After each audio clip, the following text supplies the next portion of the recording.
Cool. What's up, people? I gotta get my controller. There we go. I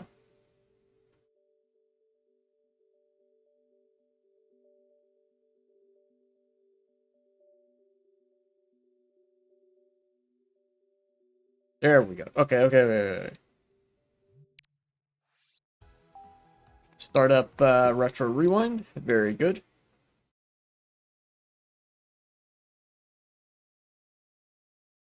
Yeah, let's have it at that volume. Hopefully I will be perfectly audible.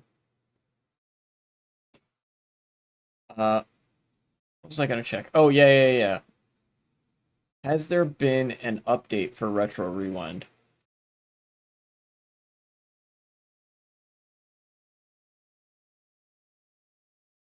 There has Oh, there has been 6.0.18.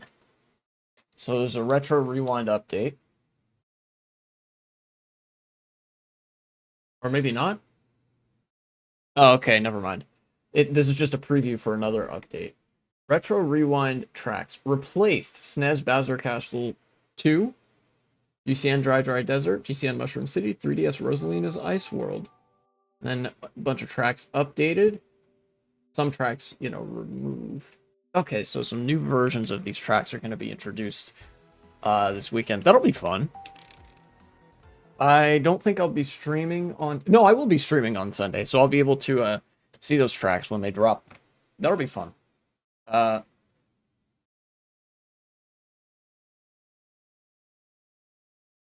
yeah.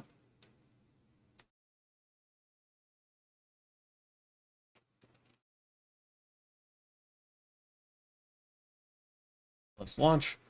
Also, there were a couple things I wanted to talk about today. Related to politics, that is. Uh, not, oh, that's the search thing integrated into Opera. Let's see. One, two, and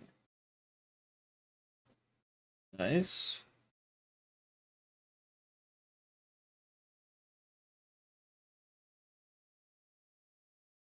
Got that.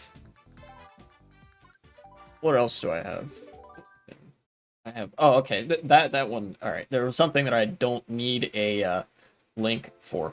Actually, one thing I wanted to say right away is shout outs to Ricky the Nerd for following. Thank you very much. That happened off stream, but I always make sure to shout out people who follow, even if they don't do it on stream.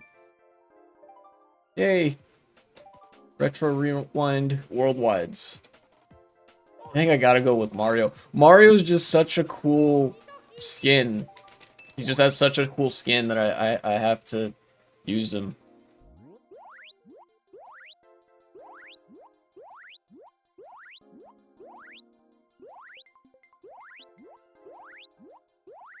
Switzerland? Why are they in Antarctica? Why does it show that? Why are you gay? Top 10 questions that the American people want answered. Okay.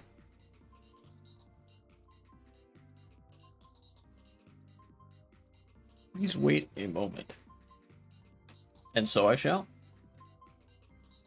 It is a much nicer day today than it was yesterday. It's supposed to get low to mid 80s today, Fahrenheit, which is downright balmy and beautiful compared to the fucking weather we've had like last week.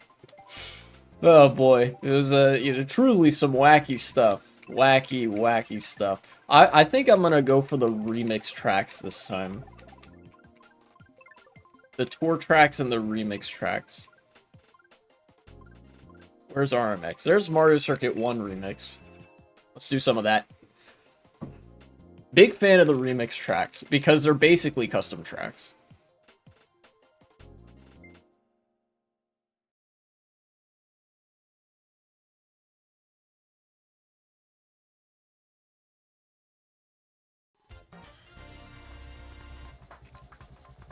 Ah.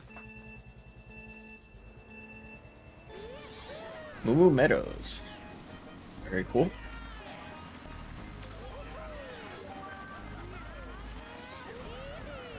All right.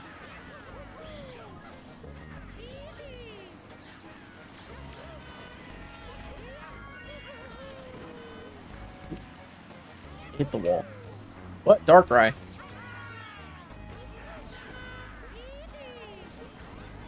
After mushroom here.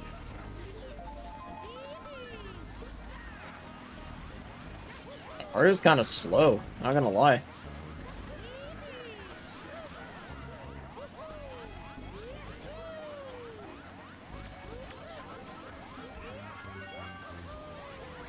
How long has this guy been in a Mega? Hello? Okay, at least I only got hit by the red shell and not, like, squished by the Mega. Holy shit. What? More people are how many Megas are there this race? This is very bizarre. Am I lagging? I feel like I'm lagging a little bit.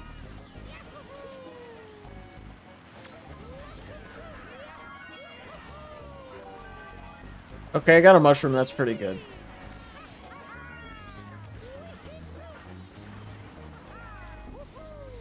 And I somehow got first. Cool. Oh, wait, no, never mind. I'm lagging. I got second. Oh, man. Okay. Very, very wacky race. Gotta say. Alright.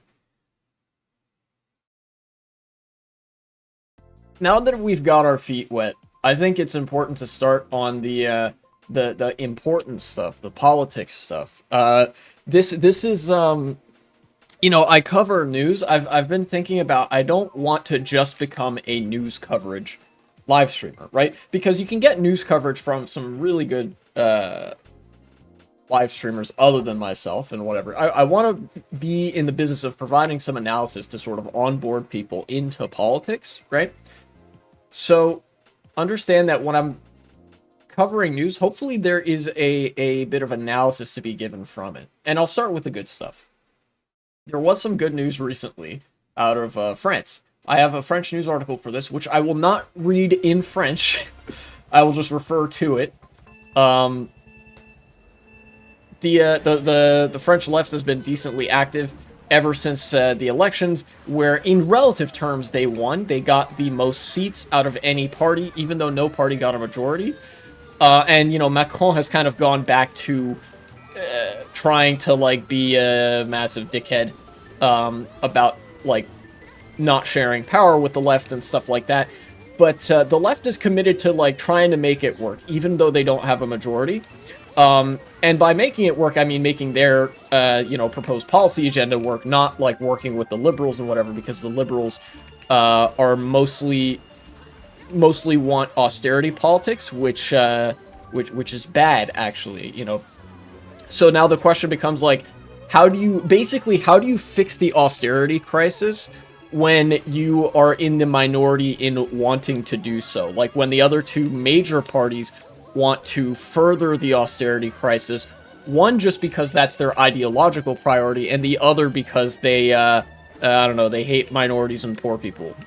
Although, I mean, you could ascribe some of both of those motivations to both parties. The answer seems to be in like, just playing hardball right back and sort of asserting your ideological priorities. Anyway, the left here, let me take this opportunity to click on this article. The left actually, in the parliament, proposed a bill. They put forward what's called a proposition of law in France to repeal the Macron reform that set the retirement age to 64. If you'll remember, last summer there were a lot of protests in France, wherein the you know, Macron had set the retirement age to 64 from 62. The retirement age used to be 62, and Macron unilaterally bypassing the legislature set the age to 64, which outraged, well, everybody. And so there were massive protests. in the streets, and they went on for quite a long time, and it's been a major sticking point of the left that they want to repeal those that retirement age reform to set the retirement age back at 62. You know,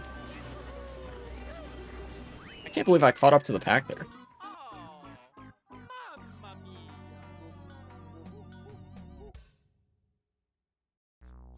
So, I think, even though Macron doesn't want this to pass, obviously, I think the political pressure is going to be high enough that, like, every politician will pretty much understand that, like, okay, this would be the politically smart thing to do, to support this reversion of the retirement age back down to 62, where French people, want it to be, rather than at 64.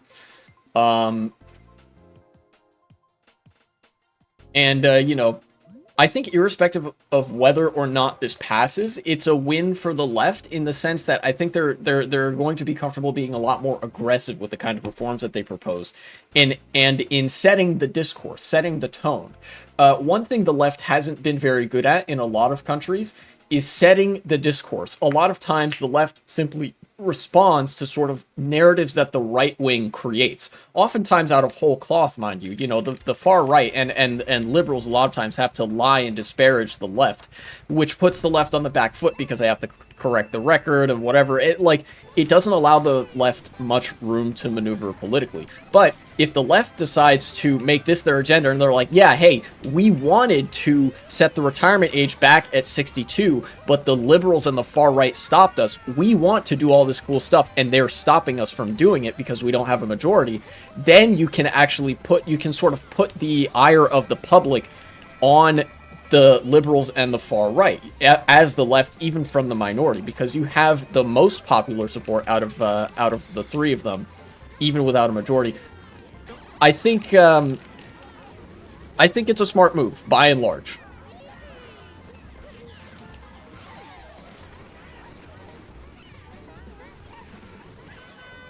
What the fuck? How am I getting bumped this hard? The mock bike is not this light.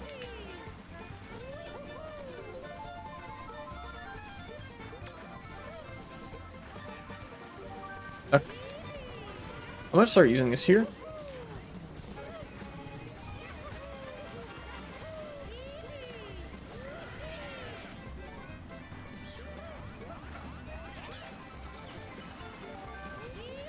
Okay, I think it was worth it to get an item there.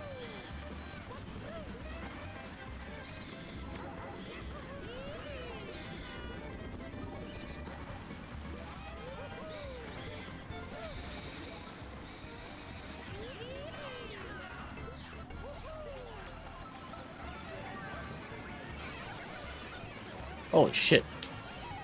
We're all just getting messed up is what's going on, I think.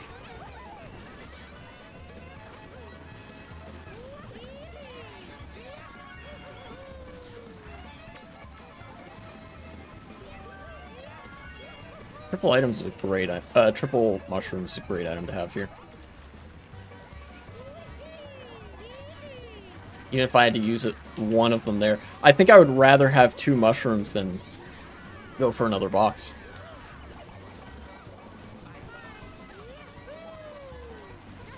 Fourth place, not bad. I'll take it, especially on Mario Mock Bike.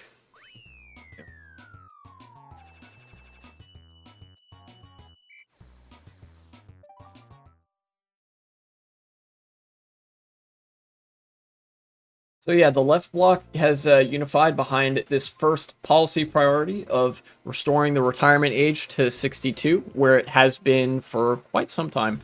And then Macron recently changed it to 64 a year ago.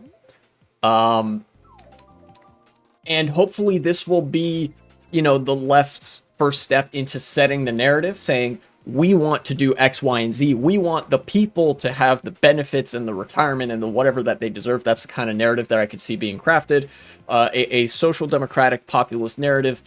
And the liberals, the far right, want to take that from you. And then that puts them on the back foot to try to defend wanting to raise rather the retirement age, or to like you know, say no, actually we don't, and to vote with the left. That's my takeaway on that, at least.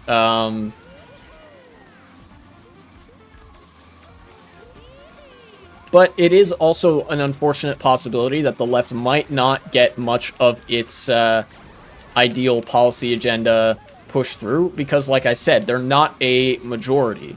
You know, they don't have a majority in the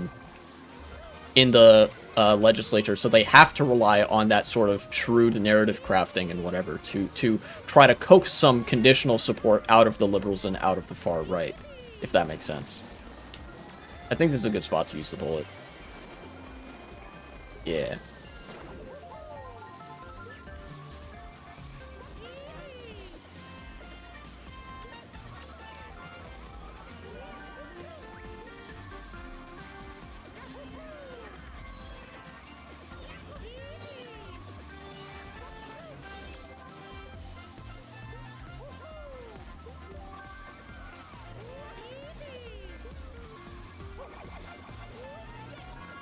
Got somebody.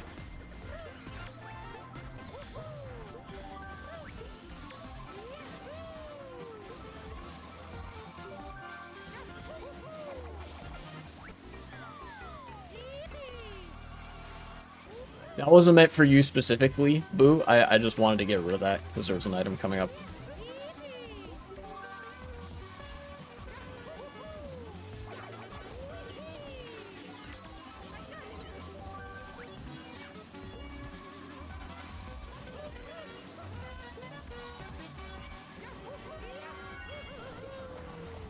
Can I maintain first? This is the question.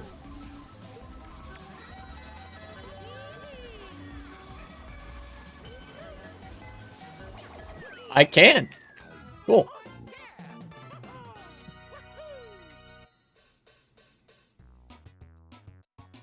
Nice.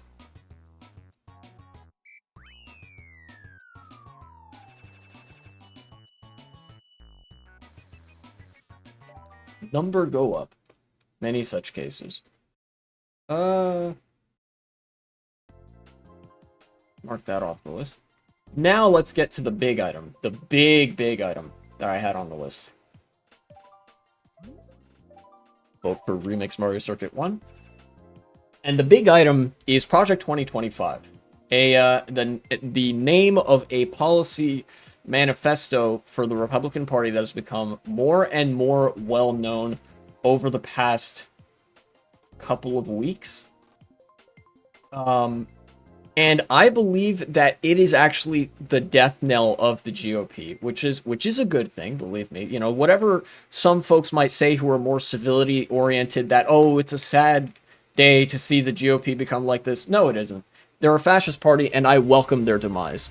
They have been a fascist party, or at least, you know, leaning into fascism ever since the party switch, since the 1970s and definitely the 80s. And I am quite frankly happy to see them go. Good fucking riddance. Hopefully this is the first step to something improving in American electoral politics, be it the introduction of a two-party system that does not involve a fascist party or the introduction of a multi-party system. This is the first step of that. But let's first go through Project 2025 and some of the policy that it calls for. And then I'll explain exactly why I think that Project 2025 is the death knell of the GOP, especially the like publication and ubiquitization of Project 2025 as like the name of the GOP's policy game. So what does Project 2025 want to do? The Republicans want to, as a part of Project 2025, the policies they lay out are banning abortion, banning contraception and birth control, banning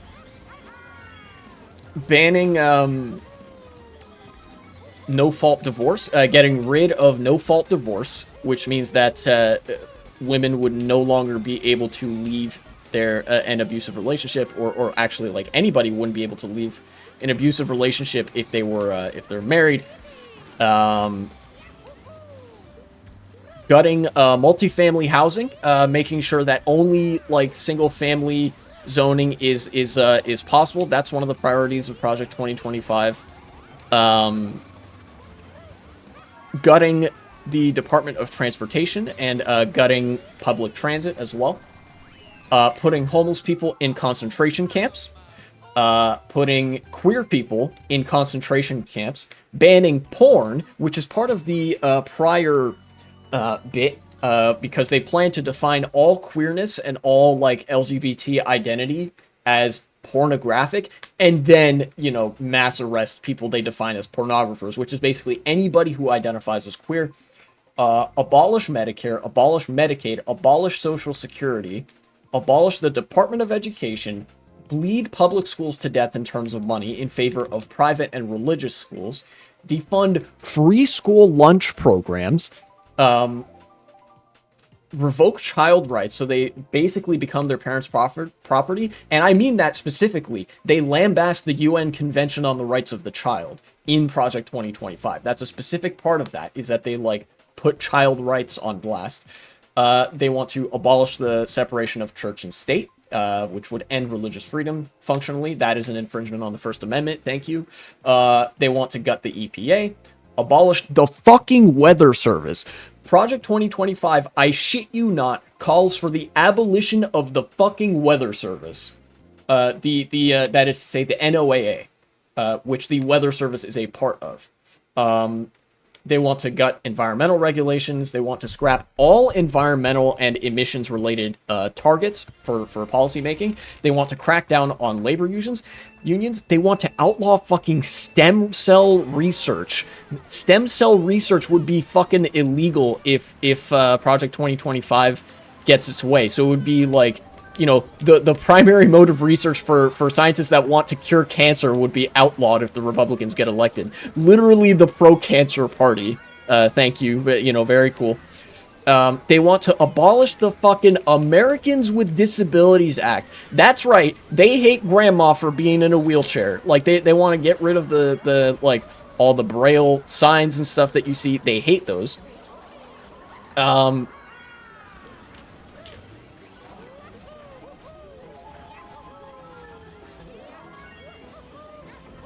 Oh no, I'm dead. They want to give the president the powers of a dictator, even more so than was already the case since the Supreme Court ruling. The Supreme Court makes the president above the law in terms of like anything they do as president. And the plan in Project 2025 is to say, now basically let's make it so that the presidential like repertoire includes basically everything. There's a number of things that agencies do, and the plan in Project 2025 is let's make all of that stuff that the president can do, instead of the agencies. They want to put in place even more tariffs, particularly against China, big Republican talking point, which would fucking destroy the American economy because we rely a lot on Chinese manufactured goods.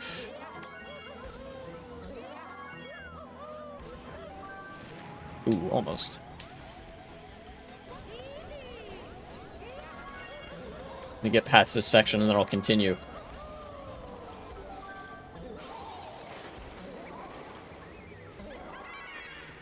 That was a good shock, I think.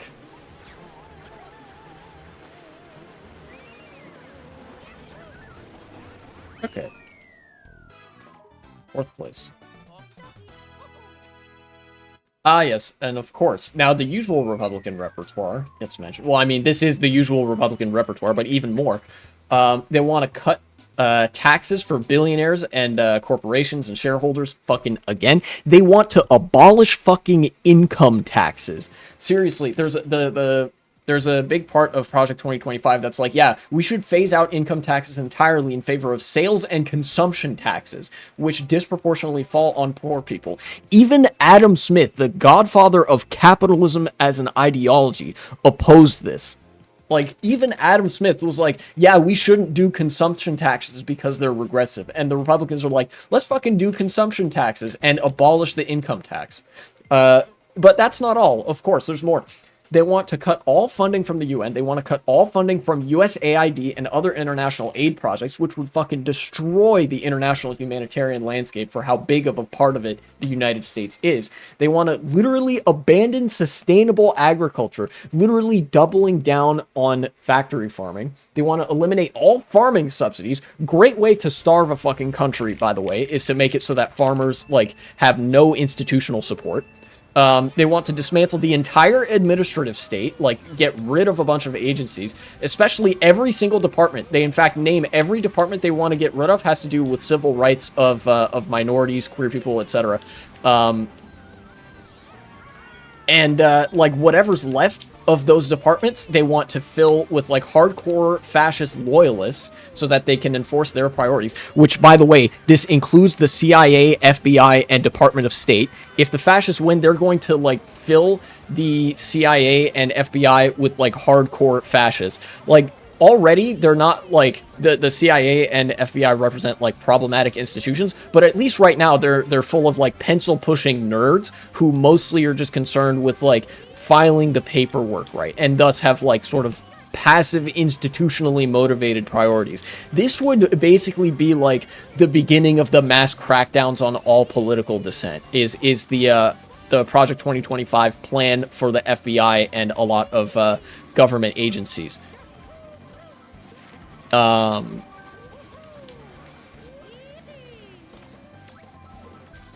And then they also want to repeal birthright citizenship. Birthright citizenship basically is the part of the law that says if you were born in the United States, you're automatically a citizen of the U.S., regardless of whether or not you were like born to American parents or not, which is like super fucking based, by the way. Like, I can't imagine living in a country where, like, yeah, I was born here and have lived here my whole life, but because, like, my parents are from somewhere else, that, like, I'm not a citizen, and they decided, yeah, fuck you, actually.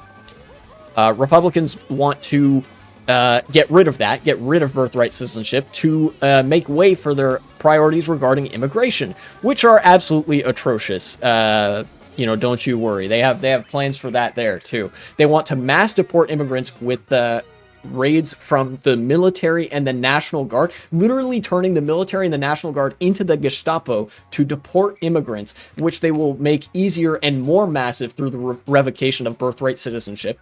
They want to cut federal funding, all federal funding, to anybody that has any ideological disagreements with fascists on anything. Seriously, there were like a few paragraphs in Project 2025 like, oh yeah, with the loyalists in the federal government, we're gonna literally make funding for states and local areas contingent on them complying with our political agenda.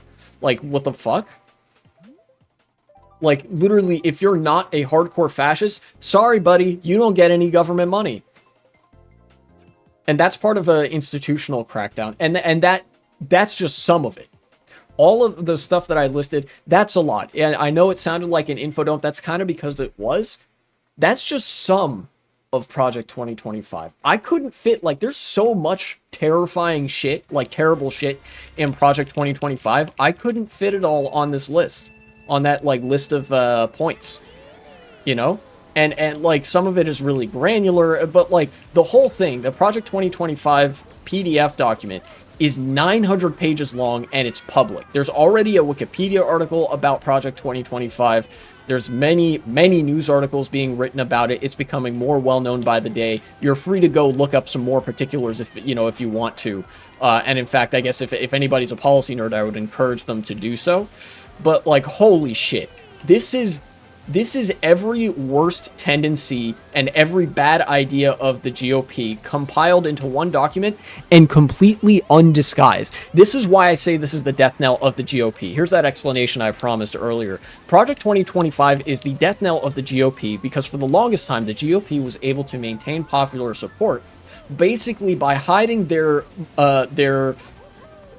intentions behind certain rhetorical disguises, right? Certain talking points that made their policies sound considerably better than they actually are, to try to like appeal to people on certain lines that would like mislead them into thinking like, oh, this would actually be good, when in reality they just want to make life worse for everybody, right?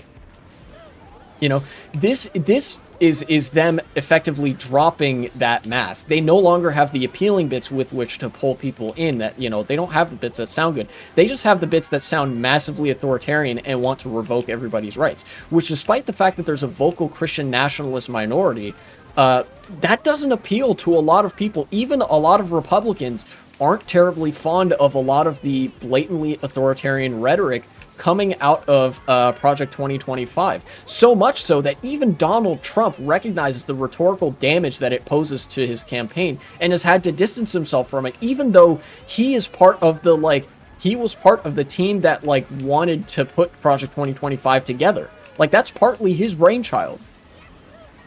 And he's had to distance himself from it because of how fucking bad it looks.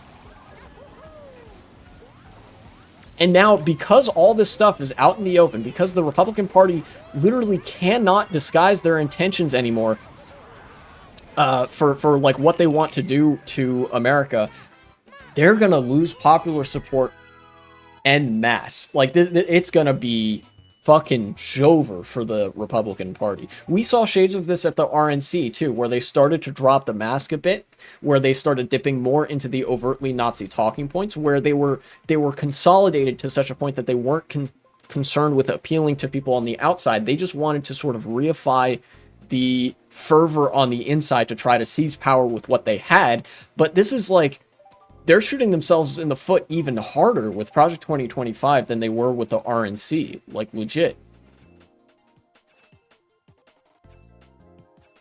Like, imagine being so evil that you want to put queer people in concentration camps, homeless people in concentration camps, you want to deport every single illegal immigrant in the country, and you want to get rid of the fucking weather service. Like, what the fuck?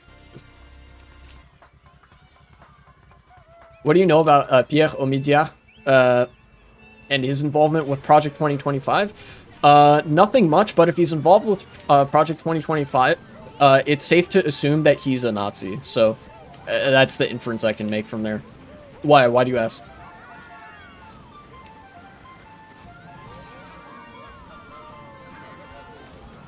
Holy shit, I'm getting bumped.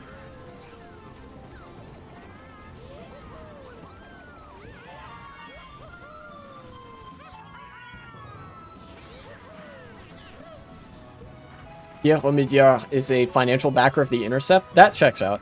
Look, a lot of the people who like put their brain power and funding into Project 2025 are not just like regular Joes. Like, these aren't just Republican policy like nerds. These are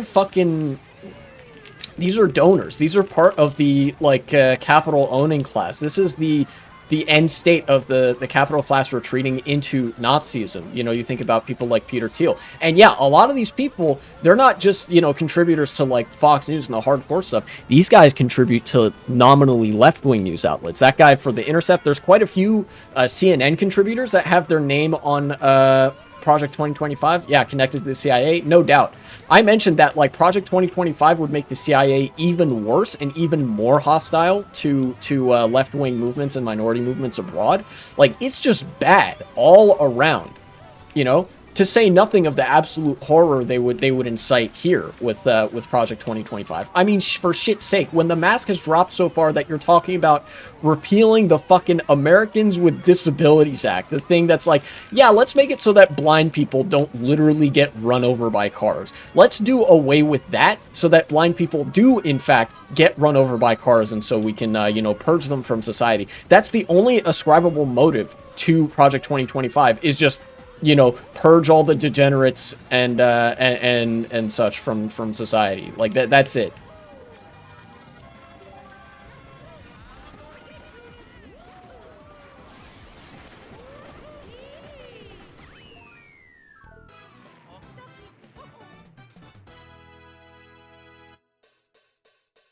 But again, like I said, this is every bad idea and worst fascistic tendency of the GOP completely laid bare for everybody to see. And however fucking stupid the American public may be sometimes, I think we can all agree on that, they don't like that. Many people, you know, when they're staring fascism straight in the face, they don't like it.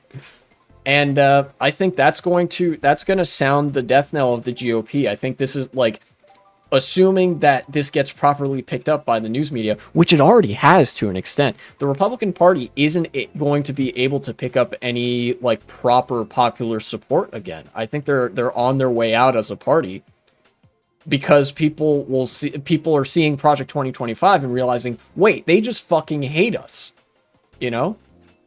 Which has always been the case, but now they can't even front it with anything.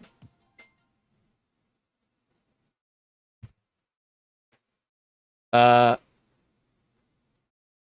yeah, we can't let the Republicans win. As much as you might loathe the Democrats, as much as I loathe the Democrats, you cannot, under any circumstances, let the Republicans win, because otherwise they're going to start doing Project 2025, and this country's fucking donezo. And future me in editing, that seems like a good ending point, so cut the segment there.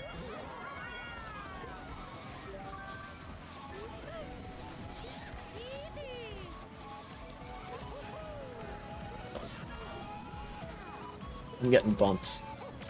As fuck.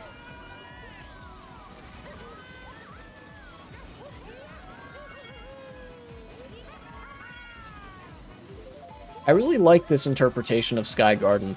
It doesn't feel like Sky Garden, but it is a fun track. I think TWD had something similar to say, and I really see where he was coming from. This does not feel like GBA Sky Garden, but it is a cool track, and I enjoy it.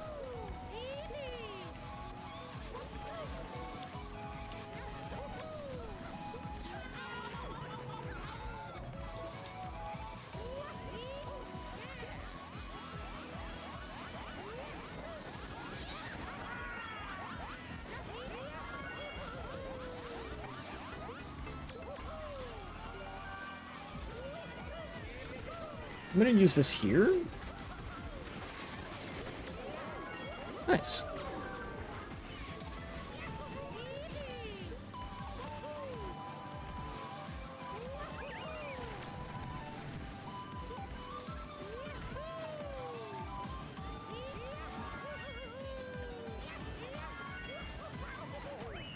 Yay, I win.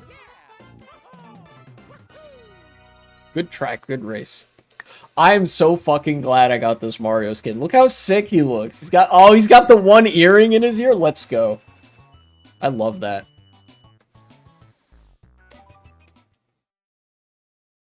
Got the earring, he's got the sideways hat, he's got the gold chain, the hoodie. That man's got it all.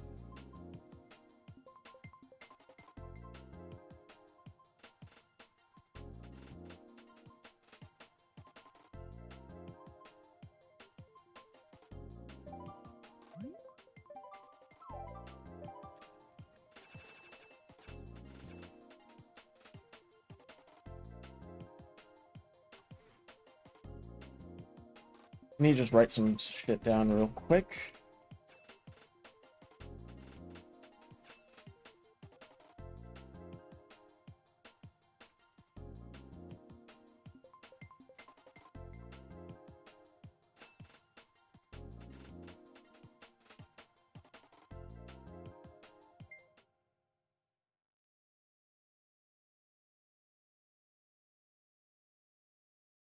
Okay. Now, I can't move on to that other thing yet. This is a cool interpretation of Boo Lake as well. A lot of the Mario Kart Tour retros have pretty cool designs. I just think that, like, actually some of the CTGP designs are better. Like, the CTGP Sky Garden and the CTGP Boo Lake are probably my favorite renditions of those two tracks. I mean, if you guys have seen that video, the CTGP fan cam, you know, me appreciating those tracks.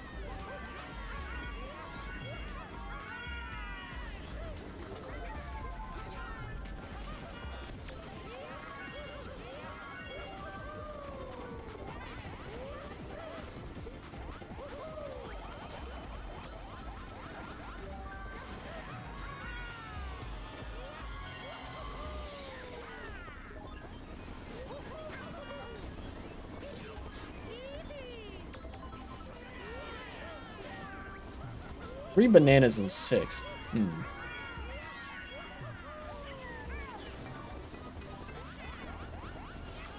We get an item. That's unfortunate.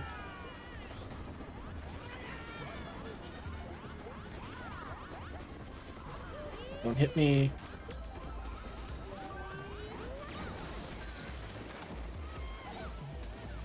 I can't get that star. It's up there. Huh. Okay.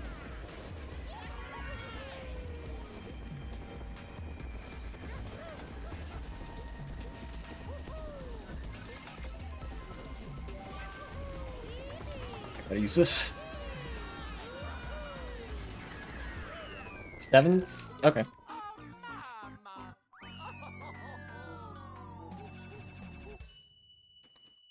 Let us now do the next one. The next thing. So, in the wake of Netanyahu speaking to Congress yesterday, I feel like this is only appropriate to bring up. In retrospect, I reacted to that live. I don't think I want to upload it because I left out some crucial context that I will explain in this video. And it's not to say that, like, you don't probably know this already, but I feel like I didn't quite give the full picture, rhetorically speaking, of, like, what all was going on with Netanyahu speaking there. So, this is, the genocide in Gaza continues. October 7th was, like, Israel's excuse to go in and just kill every civilian they could find. And much like the Republican Party has dropped the mask recently in being a Nazi party, Israel is also dropping the mask in terms of massacring Gazans. You know, they've dropped most of the pretense from some of these live news updates that have been put out by Al Jazeera. I follow their live news feed on Gaza. They do some good coverage. As of a couple days ago, all of Gaza has now been shoved into, like, the population of Gaza, whoever's left, has been shoved into just 20% of the Gaza Strip. Gaza Strip, already a very, very small land area, and the Israeli military has designated 80% of that very small land strip as a no-go zone, and the remaining refugees in Gaza are having to shelter in the other 20%, which is, I must say, quite grim, given that there's like 1.8 to 1.9 million people living in Gaza. You know, it's not great.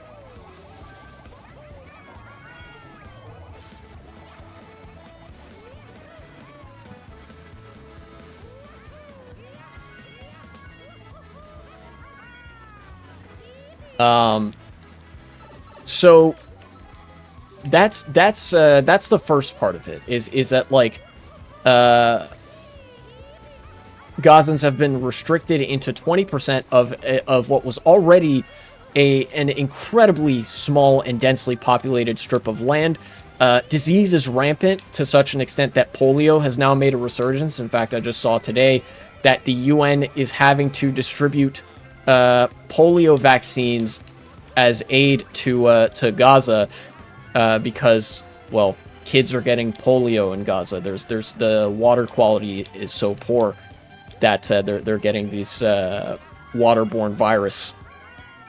But then just yesterday, news headlines came out that Israeli snipers are enforcing this no-go zone by basically shooting anybody that moves, particularly in the city of Khan Yunis. Let's see. Yeah, here we go. Israel forces Palestinians into 20% of Gaza, according to the UN. The Israeli military has placed more than 80% of Gaza under evacuation orders for a designated no-go zone, with Palestinians asking, where are we supposed to go? And then another update, Israeli snipers shooting anyone who moves.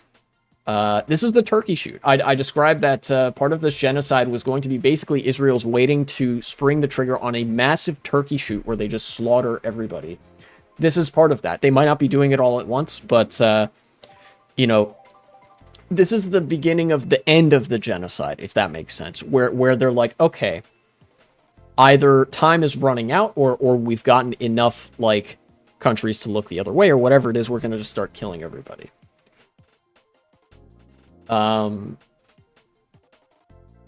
Israeli military forces fire live rounds at an ambulance evacuating a wounded person in southern Khan Yunis, where deadly ground invasion is expanding. Let's see.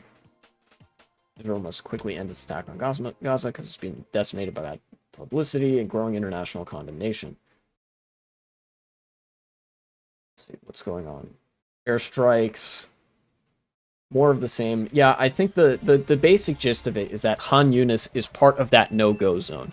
The no-go zone that encompasses 80% of the Gaza Strip. Inevitably, that includes some pretty major cities in the north, considering that, like, I think a lot of the refugee camps are in the south.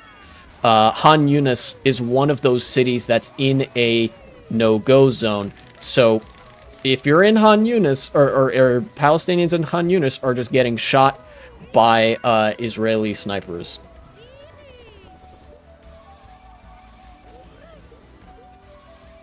And, you know, one of the other part that I read is that it appears that the ground invasion has properly begun as well.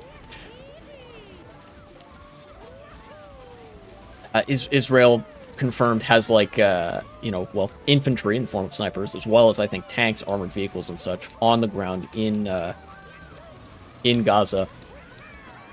Unless the U.S. changes course and fucking quick, this is going to, you know, this is going to play out in the most unfortunate, you know, scenario possible, which, you know, is fucking grim. There's just a smidgen of optimism that I was able to take from Kamala Harris becoming the nominee, because she is not an ideological Zionist like Joe Biden.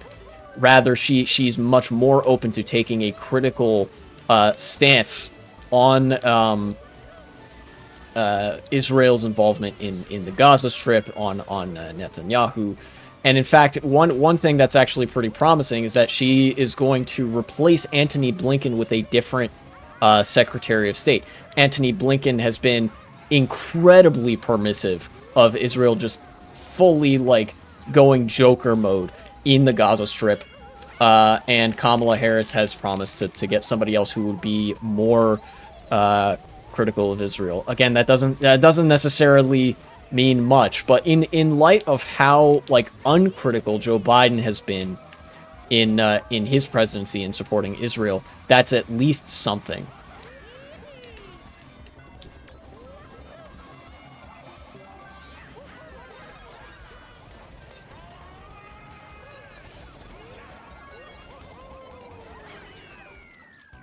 Fifth, sixth, I'll take it.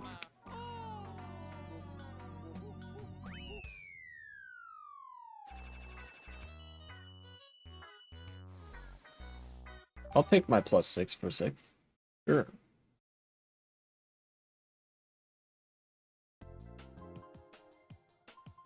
The Gaza Ministry Health, excuse me, Gaza Health Ministry numbers have about 39,000 people, or actually more than that. Yeah, a little bit over 39,000 people dead, which, if we're going by other official estimates, that means there's probably about 5 times as many people dead. Numbers probably about 200,000 to 300,000 dead at this point. If you go by the sort of methodology that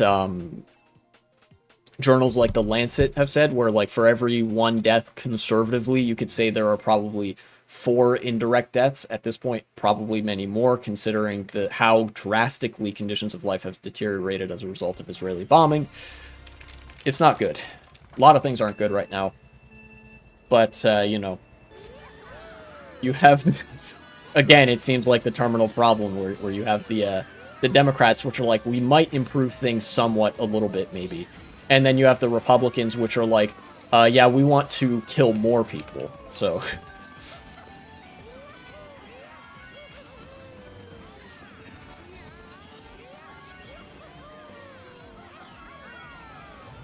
Oh, shit. Oh, it got both of us.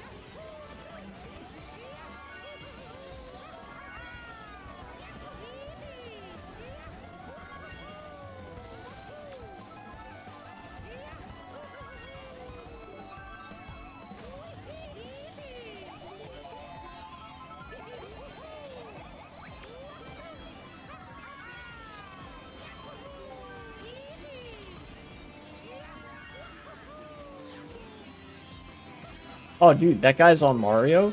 That guy's, his me name is Mario, but he's not even using Mario. What a faker, dude. Oh, am I in first? What is going on?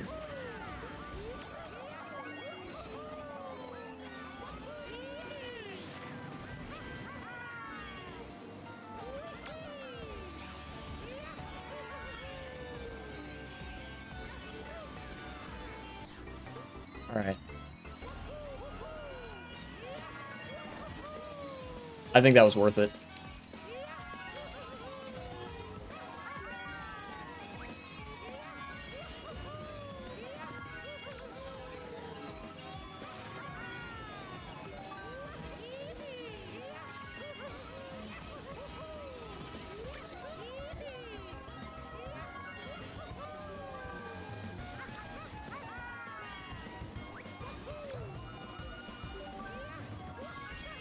Nice. Wow, I raced that really well. Yay. I did pretty good.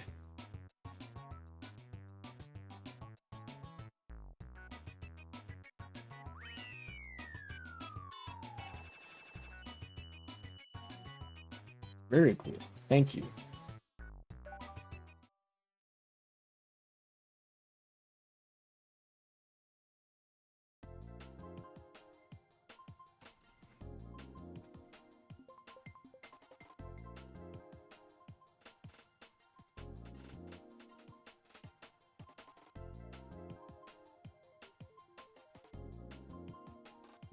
All right. That, believe it or not, that was actually all of the news or politics related stuff I had to talk about. At least that I just had seen. If, like, obviously if anybody else has questions, like if anybody wants to talk about a certain thing, I'm perfectly open to it. I love doing political analysis and shit. But I talked about the, like, Israel and Gaza. I talked about Project 2025. I talked a little bit about some stuff that had been happening in France that I thought was interesting. And that's all I really had, like, on the top of my head, like off the top of my head. So from here on, it's mostly going to be me playing Mario Kart. Oh, yeah. Mario Circuit 1 Remix. I really like this track.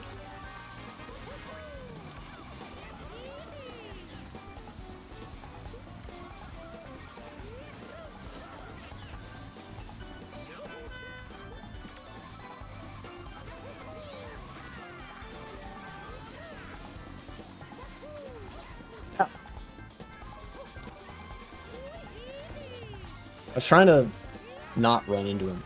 Oh, well.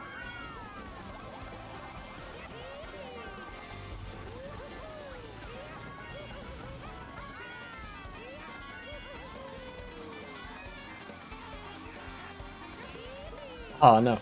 Okay, well, 6th place with the red shell. I at least don't have nothing. That's good. Wow, what? Dang. I didn't mean that for that to hit Yoshi. I am so sorry. Holy shit.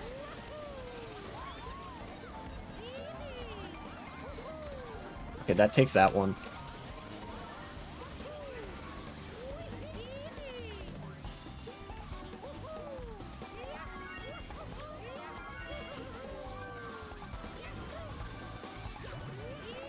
I'm kind of glad to not be in first here.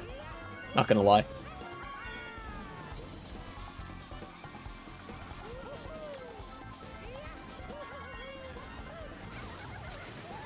No way, they target shocked me? Out of all people? Dang. I guess I'm very easy to see because I'm Mario, right? So, you know, fair enough.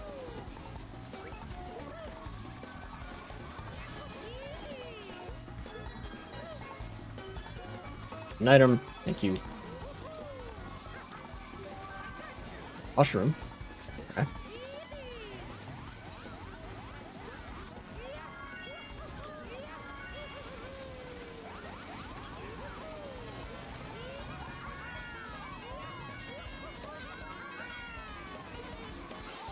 The boss boy? I think I recognize boss boy.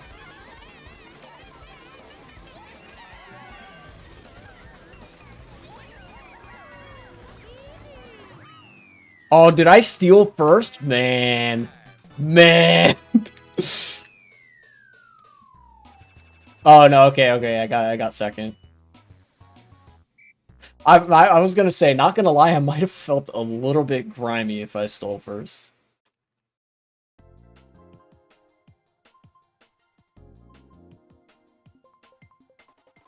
I think I'm sticking with Mario. You know, my brain has gone to like, maybe I want to switch characters a couple times, but I'm feeling the Mario this time. You know? Okay, we played that. Let's play Remix Donut Plains 1. But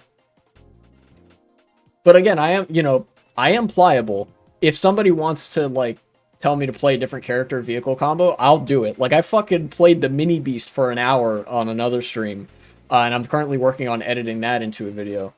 You know, so if anybody has some wacky, fun suggestions, you know, go right ahead. I'm content pilled.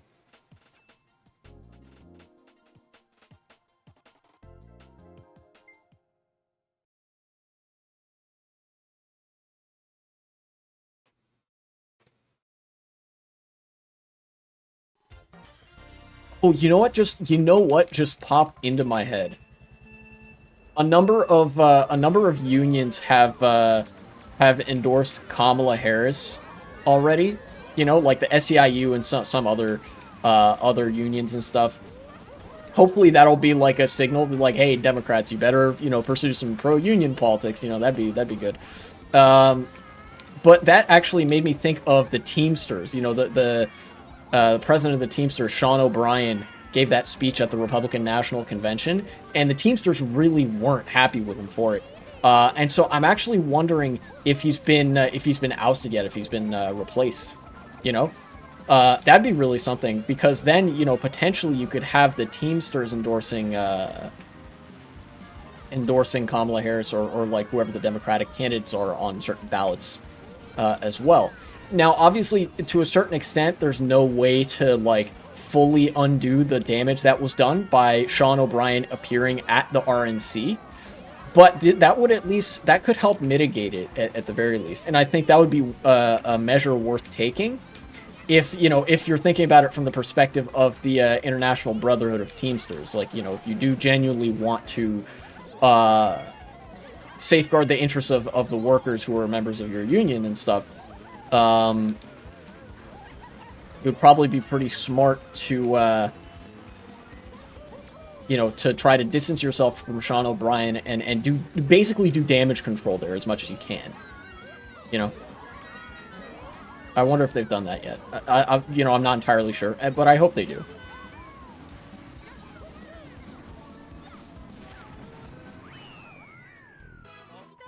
Let me look at that. Teamsters, Sean O'Brien.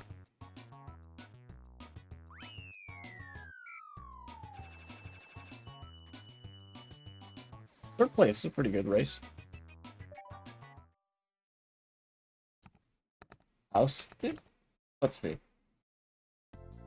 Here we go. Okay, the hill. This is good. From the hill. Teamsters executive announces challenge to O'Brien after RNC speech. The International Brotherhood of Teamsters Vice President at large, John Palmer, announced he's mounting a challenge to current President Sean O'Brien after he gave a speech at the Republican National Convention. So that's what you like to see, or at least what I like to see. In a letter, Palmer said he was officially announcing his candidacy for Teamsters national office in the 2026 election, and invited all Teamsters to join him in forming an opposition slate to send Sean O'Brien back to the truck. Great, thank you. Very cool. The administration rode into power on a wave of excitement generated by our members' desires and frustration. There's no denying that. Sean O'Brien, very effective populist from within the Teamsters. I think we all remember him almost throwing hands with Senator Mark Wayne Mullen, only to, you know, give him the glizzy at the convention later, which was a pretty big betrayal. We were promised a more engaged leadership and a more militant union. What we have received so far is a PR blast furnace of misinformation and betrayal. Damn, really putting him on blast. That's in John Palmer's letter. So yeah, it looks like there's not anything in the works to like do an immediate ouster of Sean O'Brien. I don't know. I guess not every union has what's it called, snap elections. Some countries have snap elections. I guess unions don't always do that, or don't usually do that. But yeah, I have no doubt that in 2026 there's going to be a different Teamsters president because the like, if the attitudes that got Sean O'Brien elected in the first place are as prevalent as they seem to be, judging by like John Palmer's letter, then they're probably going to know which side their bread is buttered on and be like, yeah, okay, no, you're out of here. You don't actually care about having a militantly active labor union, right? My man's is a class traitor, like I said, so. Whoa! I got bumped. Might have to stand still mini turbo here. There we go.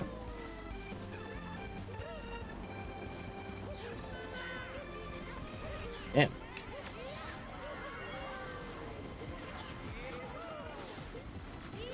Oh, I couldn't chain it.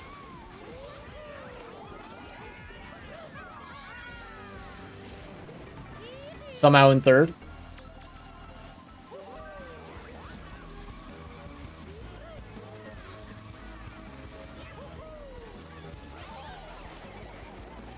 That's a pretty good place for me to get shocked. It allows me to get this box, at the very least. Holding on to this for dear life.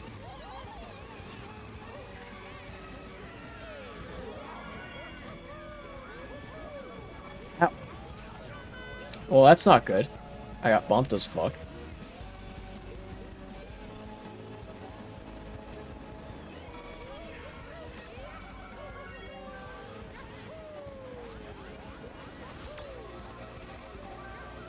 Oh, this is perfect. Fourth place? Nice. Palmer also... Oh, no, fifth! Damn, I'm getting a lot of lag. Palmer also posted this letter to a Teamsters Facebook group. Okay. Palmer laid out several reasons why O'Brien has shown he's not fit for the leadership position, including fear of retaliation among members and failing to support members in contracts. Interesting. This is actually an unironic example of the kind of rhetoric that conservatives would often invoke about corrupt union bosses, which shows the depth of their disingenuous attitudes towards unions. Conservatives fucking love corrupt union bosses. Are you kidding me? That's big business interest, baby. The Republican Party loves corrupt union bosses. Sean O'Brien is one such corrupt union boss, because those union bosses, if they be corrupt indeed, will do business with the capital class and sell out the workers. That's an example of a poorly functioning union where even having that is better than having nothing at all. But like, the thing that Republicans don't like, the thing that we should be lambasting here, is that Republicans just hate unions in general. They don't like when union leadership isn't corrupt. They don't like when unions do what they're supposed to do, which is look out for the interests of the workers. John Palmer and some of the other Teamsters executives that were elected and that aren't happy with Sean O'Brien, that's an example of good union leadership recognizing a class betrayal. And Sean O'Brien is an example of the corrupt union leadership that Republicans claim to hate, but they actually love because it fucking serves their interests. And again, from a Luxembourgist perspective, of course, there is something to be said about this being like a flaw inherent to trade unionism within capitalism and whatnot. But that's a slightly different conversation. I feel that might not be 100% in the cards for this story in particular. Either way, I'll get to the the precise reasons that the Teamsters aren't happy with Sean O'Brien. Presumably some of the reasons that I've laid out, that basically the Republican Party is the party of the capital owners, even more so than the Democratic Party is, and like, playing nice with them is very blatantly class treachery.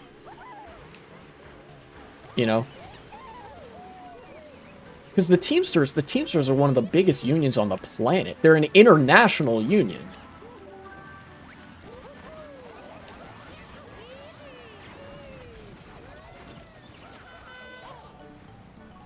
Whoa, what? Dude, that's crazy. I got bounced off that wall and actually got, like, a boost forward. At least I'm in a back spot, so I'll get a good item.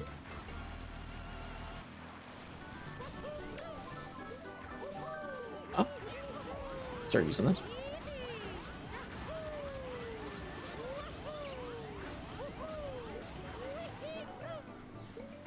Give me a chomp item.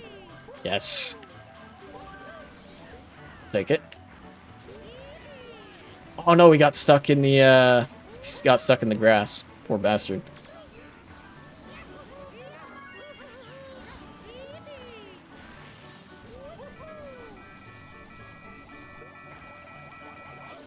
No, I tried to avoid the red shell and I got hit by the green shell. Now I'm gonna get 9th, 10th. Rip.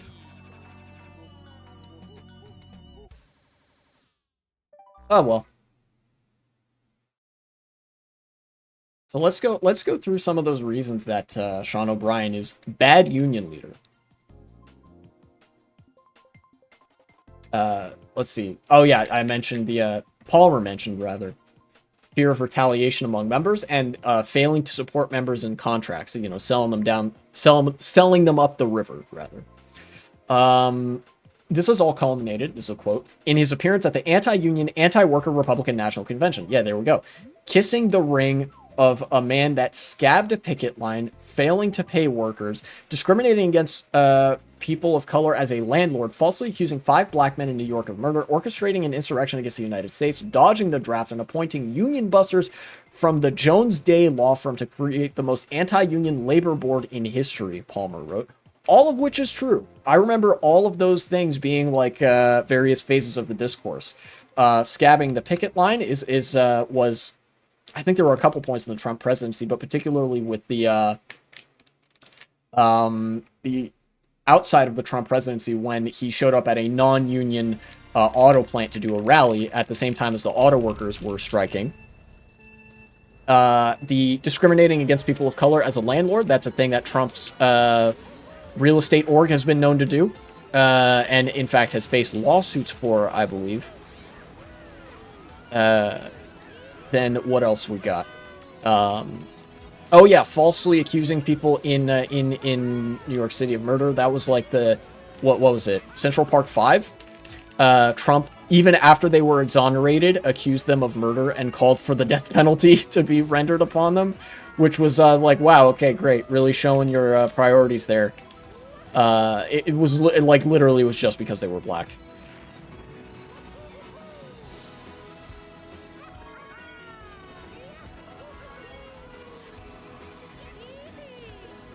Then what else? Oh yeah, appointing like anti-labor cronies to the labor board. I remember that happening. There was some early discourse in the first Trump in the 2017-18 days when Trump was just basically like, he was appointing oil barons to the EPA, appointing fucking private business owners to the post board or whatever, and then another one was like appointing anti-labor like big corporos to the NLRB, like the labor board.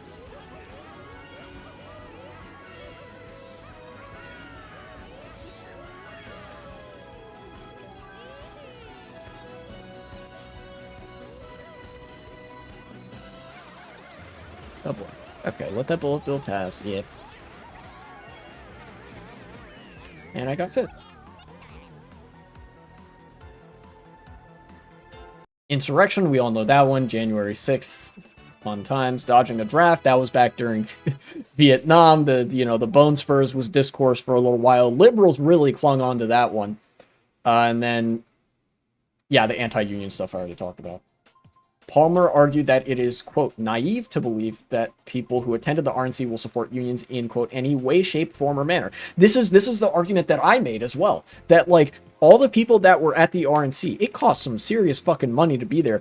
Those guys, like the predominant audience of people at the RNC, those are party and corporate elites. Those are the capital class at the RNC. You're kissing the ring in front of people who have blatantly contradictory interests to the working class, right? We have successfully estranged ourselves from the rest of the labor movement through the actions of one man. Should we really go out and seek more enemies right now? His letter said. Hill reached out to him for comment, and that's where the article ends. So suffice to say, I don't think he gave much of a comment. But yeah, this is damage control, like I said. And like I said during my reaction video to the RNC, the damage is done just by Sean O'Brien showing up. It almost didn't matter what he said because the die was cast.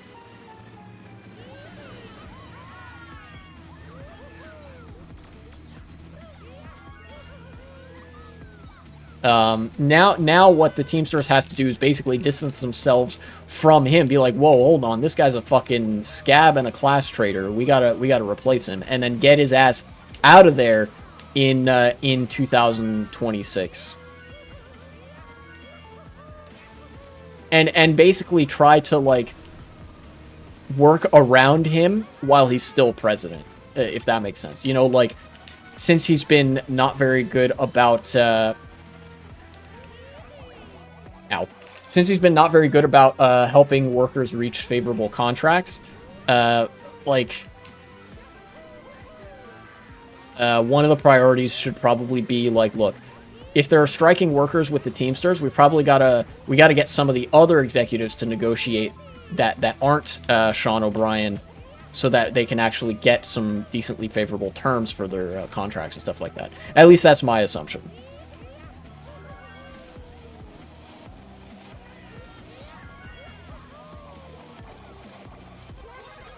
There we go.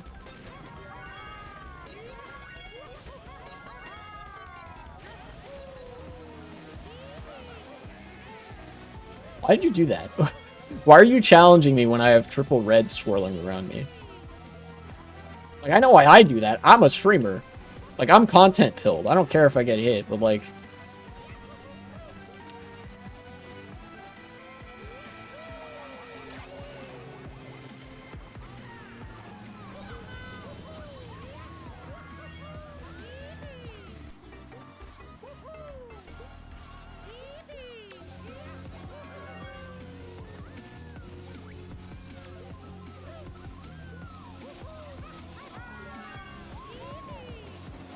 Why are they doing that when that's a faster route? Oh, no. I should have used that, like, immediately.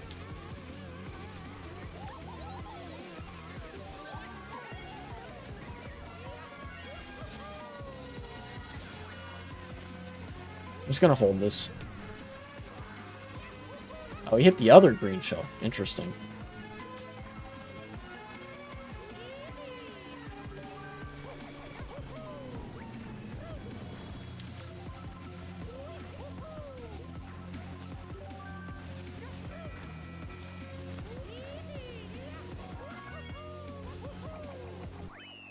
Nice. That was a good race. So I guess that's my question from earlier answered. I was going to say, like, I wonder if the Teamsters are going to be able to oust him in time. It doesn't seem so. Maybe it's possible that the Teamsters, like, the union will issue an endorsement separate from Sean O'Brien for like, the Democratic Party or Kamala Harris or whoever. Unions tend to endorse the Democratic candidate because they're the comparatively more left-leaning option. Before, you know, in the days of the Democratic Party being a lot more centrist than it is right now, I could see that being a little bit futile in some ways, because it seemed for a while that the Democratic Party was ready to cozy up to some anti-union politics, kind of like the Republican Party was. But nowadays, especially with the hot labor summer of 2023 and labor seemingly coming back and staying back now, you know, organized labor, seems like the Democratic Party is a little bit more willing to tap into labor unions as a base of electoral power. And so then the union endorsements have like more weight now. than maybe they did in the 1990s or 2000s. That's my opinion on the subject. Somebody who's more knowledgeable about like 1990s politics could enlighten me there. I know about party politics from the 90s and 2000s, but not so much union politics. I'm more familiar with those 2010s onward, and like before all the like neoliberalism started. There's like a fuzzy period in the like heyday of neoliberalism, uh, where I'm not quite as familiar with union politics. Or at least not as confident in my ability to, like, make certain statements about it.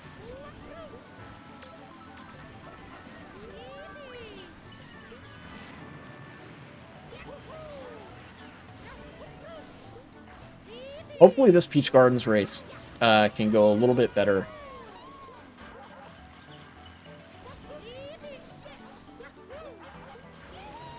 Playing a dangerous game, driving the way I am. I didn't see I had a green shell until I was right up on top of him.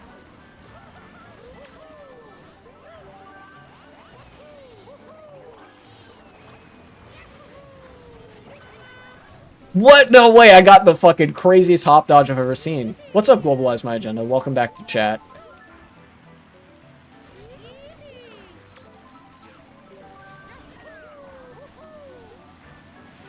Aw, not quite. I always want to go for that bomb snipe.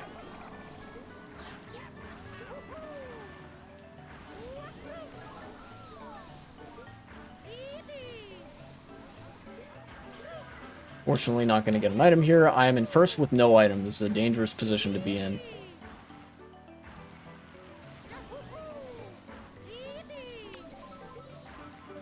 Okay. Things are sort of okay now, because I have a banana. But my lines are not good.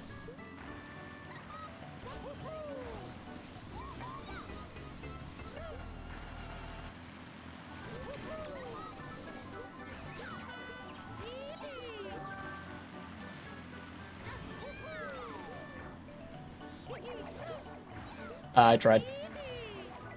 Oh, he hit the wall? What in the world? Oh, or is there just hella lag and I hit him and I didn't realize?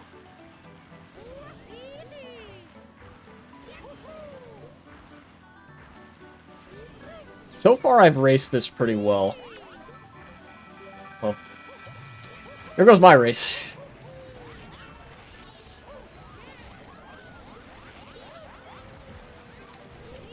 Or maybe not. Depends. Okay, not entirely. I still got 6th place.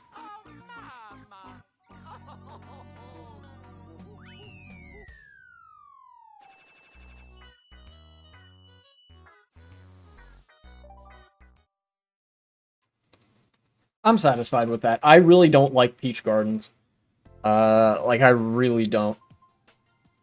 You know what it honestly feels like? It feels like a semi-well-constructed custom track. You know, not great, but... Look, I've raced worse. You know, Shy Guy Beach exists.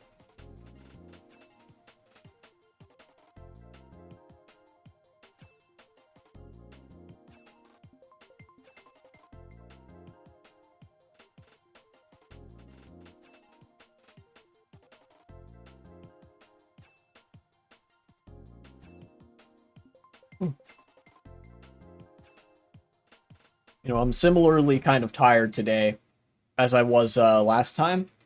I think last week really took it out of me, probably more than I realized, or the last couple weeks even, and it's like now catching up to me. I need to get a better night's sleep.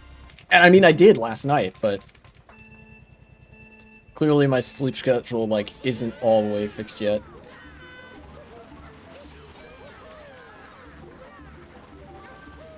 Alright, I'm just gonna use this. What am I doing up there? Eh. Okay, give me this item. And we're good.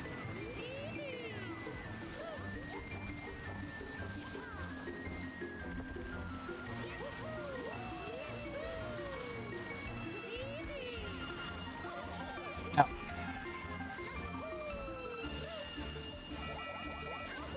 Yeah, yeah, yeah.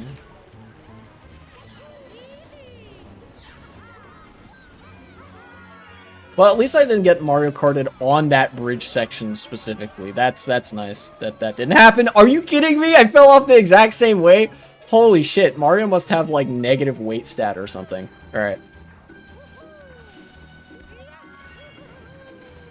Okay, let's keep going. I'm not that far behind, but I don't know how well I'll be able to catch up from here. We'll see. 3 mushrooms, that's not bad. I am in last though, so I should be able to get the shock if I go for it. Maybe? Eh, triple mushrooms. Okay.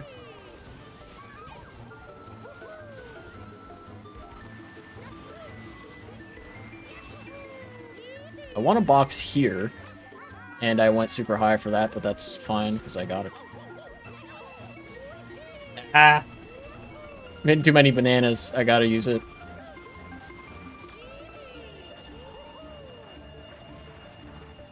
Didn't get a box there, but this is a better spot than I was in the last lap. In 7th, about to get a box. What? You had bananas in 6th? I mean, stranger things have happened. I had bananas 6th, I think. Alright, I'm gonna use this here. I didn't get a box, which is unfortunate.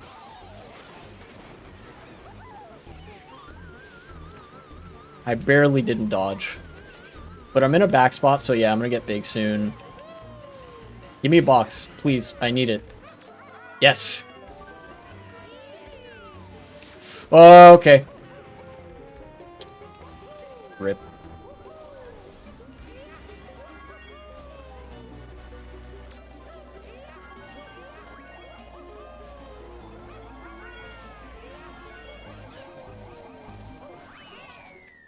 Sixth place? Okay. Middle spot, it's Maple Treeway, another track that I really don't like. It's just, Maple Treeway, I don't know if I included this in my track tier list video, but it's so bumpy in a way that I feel like isn't quite intentional. Like, it makes the track function a little bit worse. Whereas something like DK Mountain is bumpy in a way that feels very intentional, right? Like the when you're going down the mountain, that's one of the areas where it's like really bumpy. It's a very steep incline. You feel like it's a rocky face and I'm driving down it. Of course I'm bumping around. That feels intentional as part of the design, including when you're going up the mountain too. Going up the mountain, also very steep incline. It has kind of a rocky, dirt-laden aesthetic to it. But Maple Treeway has more, it feels like the vibe that it's trying to construct is a little bit more serene and calm in a way that doesn't really fit the bumpiness. Does that make sense?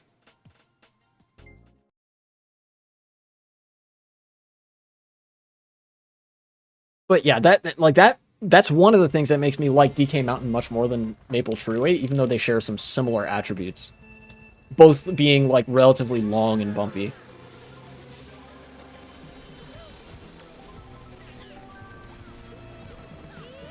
I don't know where I want to use this, actually. Or maybe I will use it right here.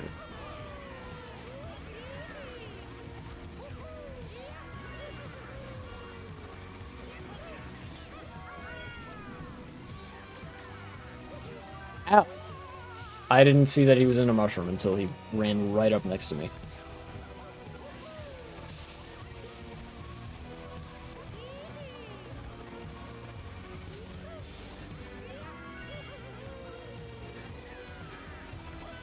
Wow, wow, people are just getting bumped off. Well, at least that's out of bounds.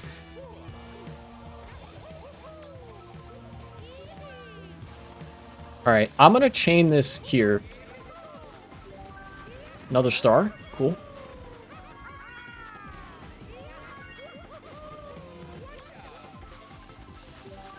Star into a golden.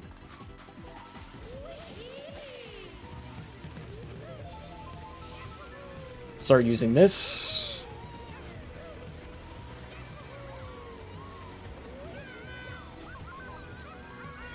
That was good usage, I think.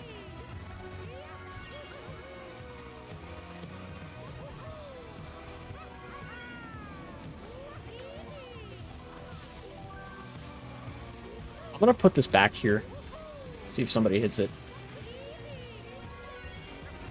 Okay, yeah, a couple of people hit it. That's an evil spot to throw a bomb backwards, because the track is actually so narrow, there's nowhere... Like, if you place the bomb right, there's nowhere you can go to not get hit by the bomb once you see it.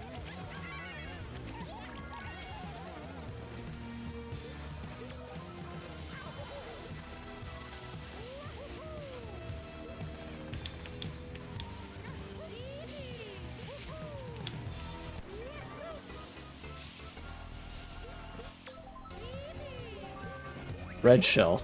I'm just gonna hold this.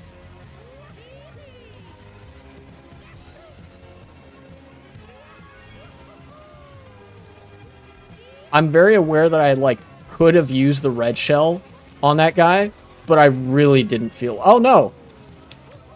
Dang. It's like, yeah, he had already gotten hit. I think using the red shell on him would have just been evil. Which, I mean, I was already a little bit evil with the bomb that I put. But I didn't want to be, like, that evil. You know? Like, more evil than necessary.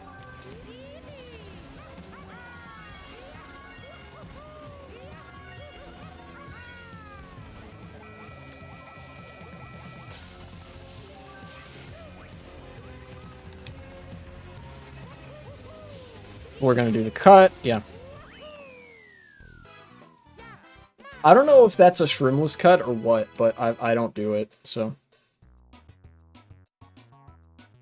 I think I drove really well that race. I made good decisions. Played it safe at some spots that ultimately cost me first place, but I'm happy with getting second there.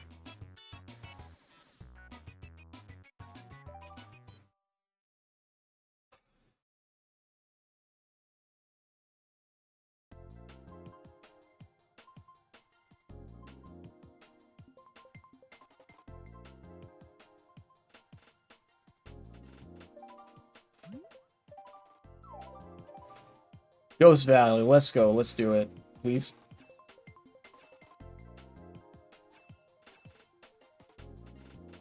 Ooh, the Tour Riverside and Lakeside Park tracks are actually really fun because they're not as, like, noob hostile as the more direct ports of those tracks.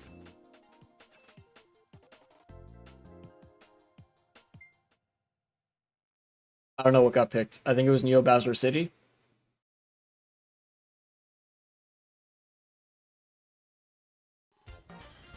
No, okay, it was Koopa Cape. It just, the thing just hovered over it.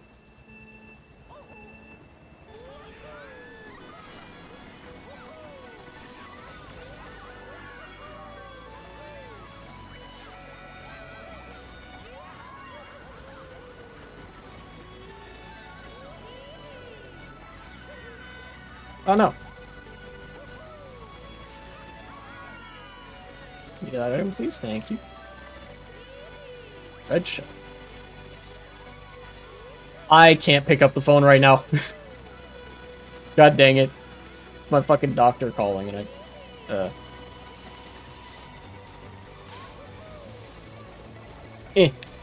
Fuck. I tried to mute.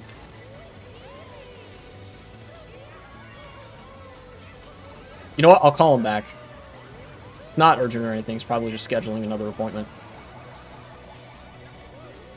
Yep.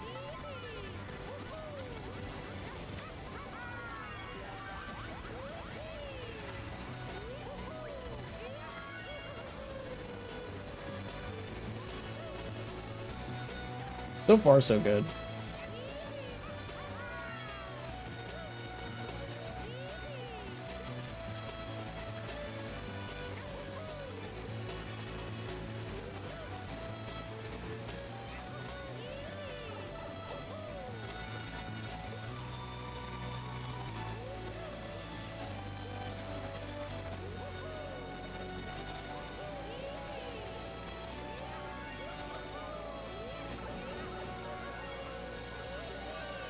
Ooh, a mushroom.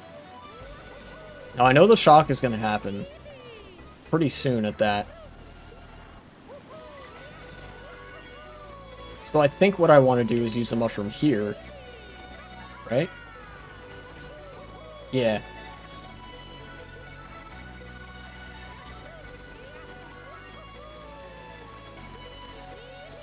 Like, use it or lose it, basically. Oh, fuck, I got the box. Hold the mini turbo. Nice. Red shell.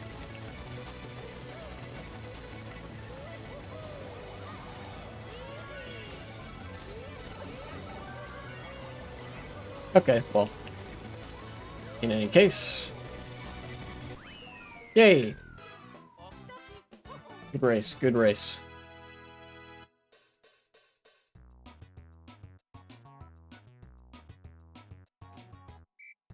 Koopa Cape is a really front-running heavy track. Like, even, look, even as Mario, look how far ahead myself and first place were in front of, like, everybody else. Kind of a loosely strung out pack, to be honest.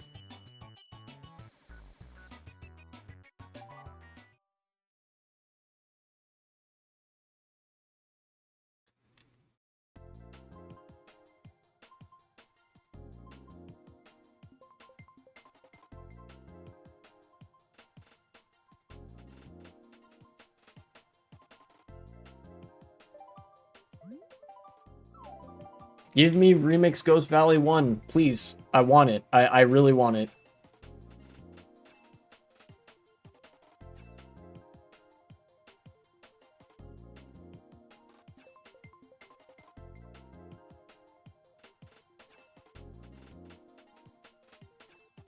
Maybe I should lower this.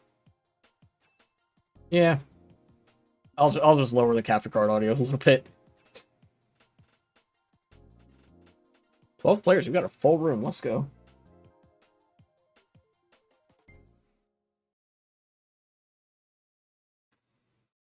I got picked. Probably not going to be what I picked, but we'll see.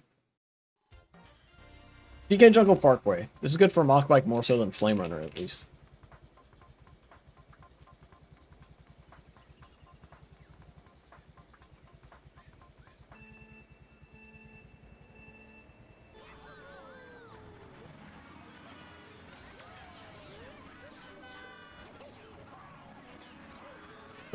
Okay, I got somebody.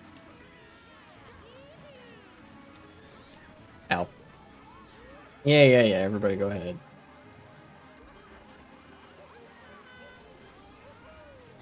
Seventh? Don't get bumped off. Okay. I consider that a victory. Initially, I was like, oh, I need an item here, but then I was like, okay, just don't fall off, and then we're good. You know? No items so far, and I'm still in third place. Well, not for long. Let's see. Okay, fourth, third. Wow, even still. Alright, I'm gonna probably... Yeah, I'm gonna take the shortcut. No, god damn it. Okay. I have to. This is also, despite the presence of there being a lot of shortcuts, this is also a very front-run heavy track.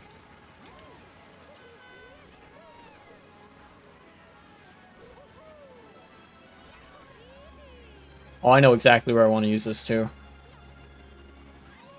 Oh no! What the fuck was that? Dang. Alright.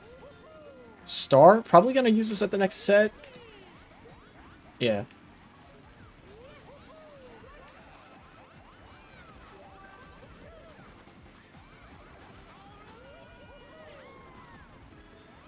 And I'm gonna use this here. Oh, dang it. I hit them. I didn't mean to.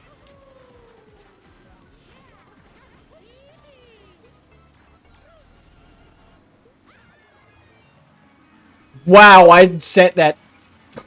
Okay. I didn't actually bump him, I think. But on my screen, I, like, sent him all the way into the Shadow Realm. That's kind of crazy.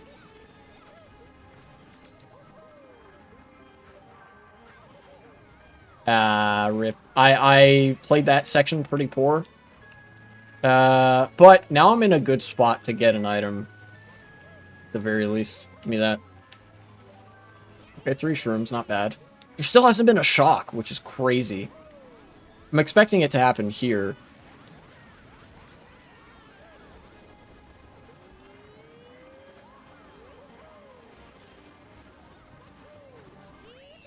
4th? 5th. Okay.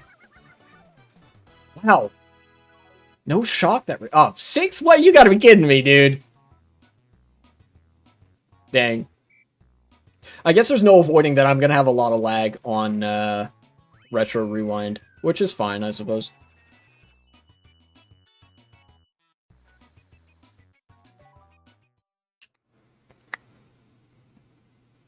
My base 5,000 VR, 6,000 VR kings and queens. Rise up.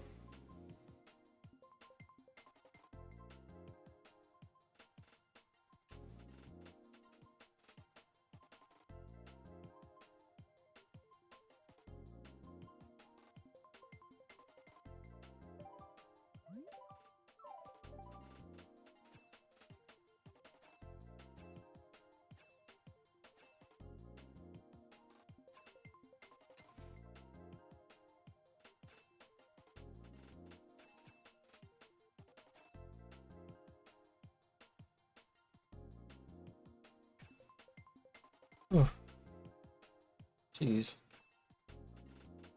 Yeah, guys, I am really tired. I'm sorry I'm not providing that much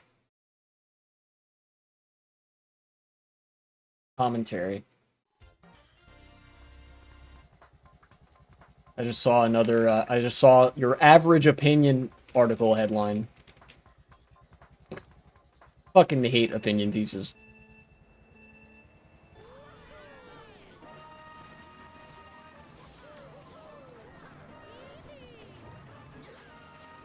Yeah, it was bound to happen. Give me that. Yay!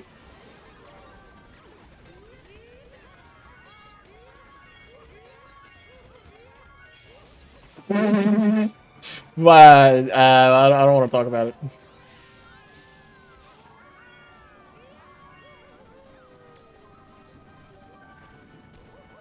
I'm just gonna use this. I'm in 2nd in a star. Cool. Thank you, game.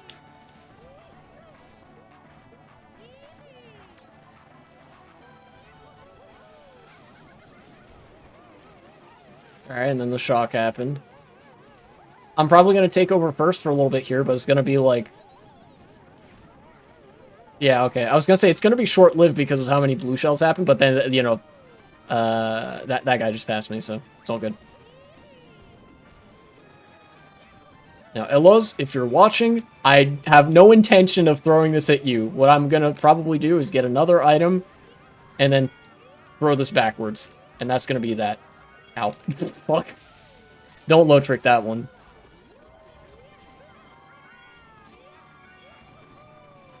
Give me that. Ooh. Okay. Get that out of there.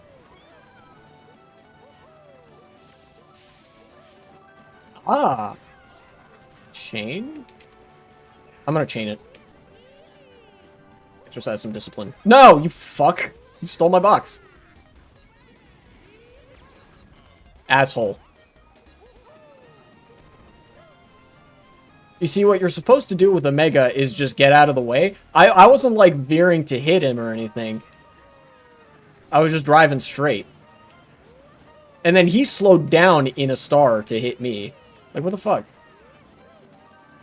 You can't be being content pilled when you're not a streamer. Like, come on. Give me that. Haha.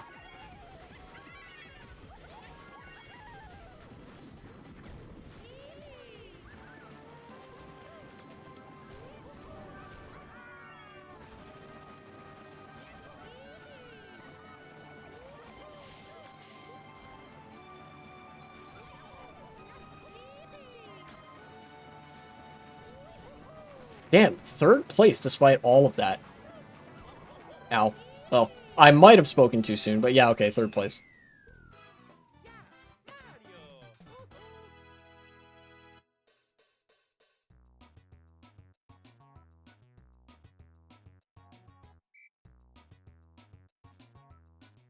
Bowser Castle 3, I think, is the most chaotic track in Mario Kart Wii. In the base game, at least, for sure.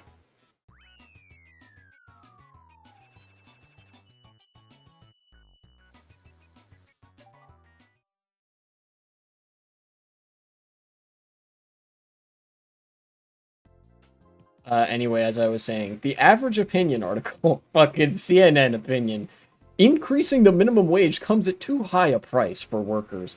Yeah, sure, fucking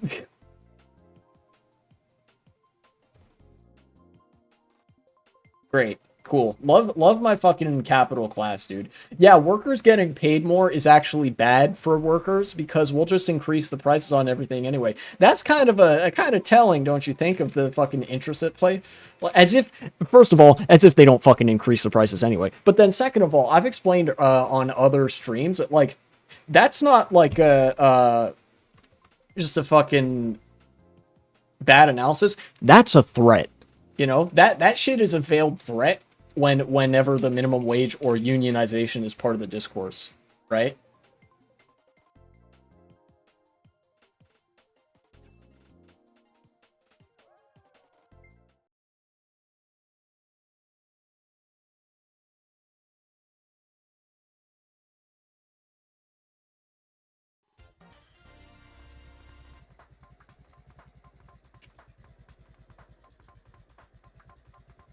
Look at my fucking liberal media, dog. We ain't never getting a dictatorship of the proletariat or something.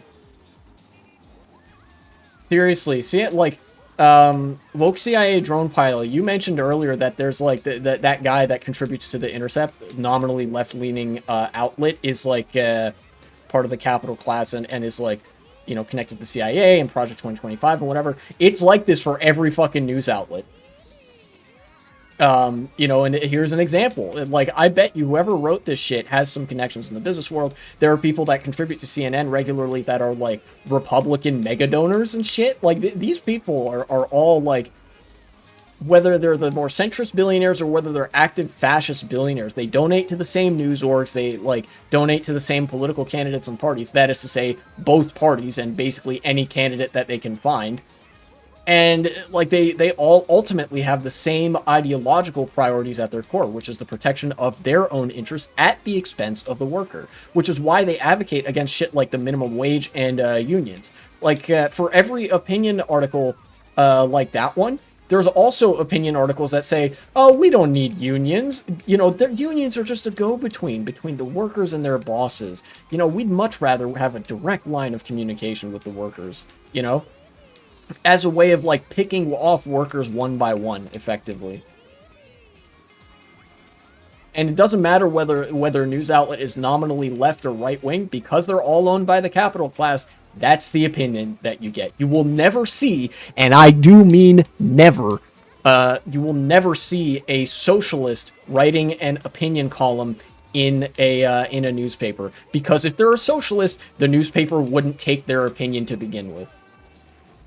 And this is part of how the capital class dictates the range of acceptable politics. This is part of how the Overton window is set by like the business class and by like centrist media outlets and whatnot, so that the workers effectively don't have a voice. You know?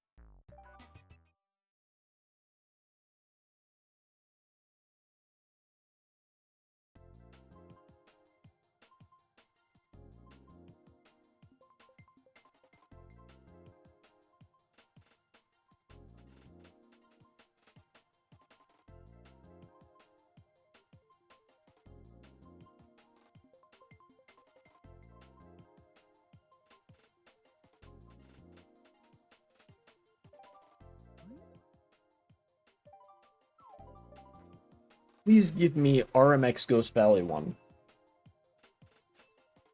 To make content? Yes. Actually simply enjoys racing on the race course like a boss. Mario Kart time.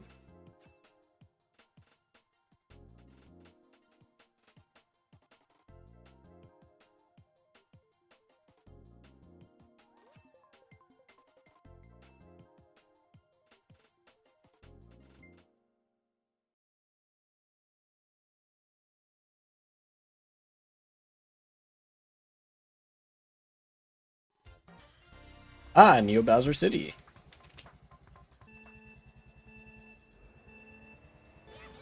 I think this is the really cool version, too. Where you get a low trick.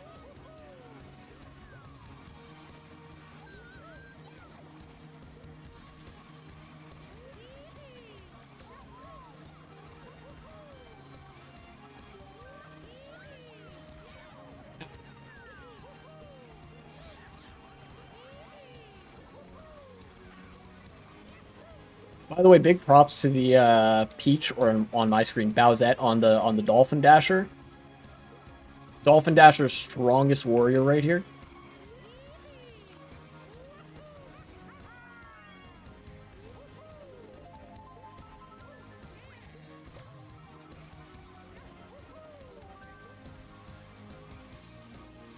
The point of that fake item box there, sometimes, you know, I'll do this when I lay back a fake item box. The point of it isn't even necessarily to hit somebody, but just to prevent them from going for a certain item box. Because, like, you know, item box is super tight, so that forces them to go a little bit wide and stuff like that.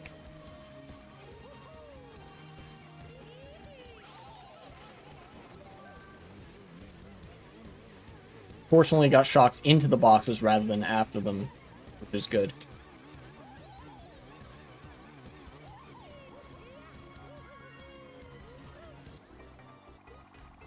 So far, so good.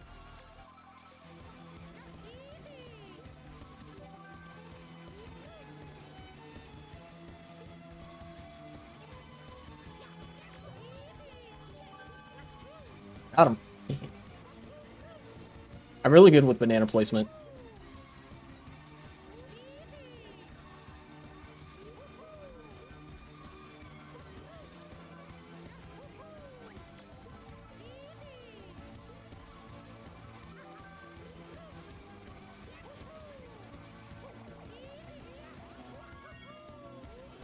And I win. I win a very front run heavy track by just back spamming in first constantly.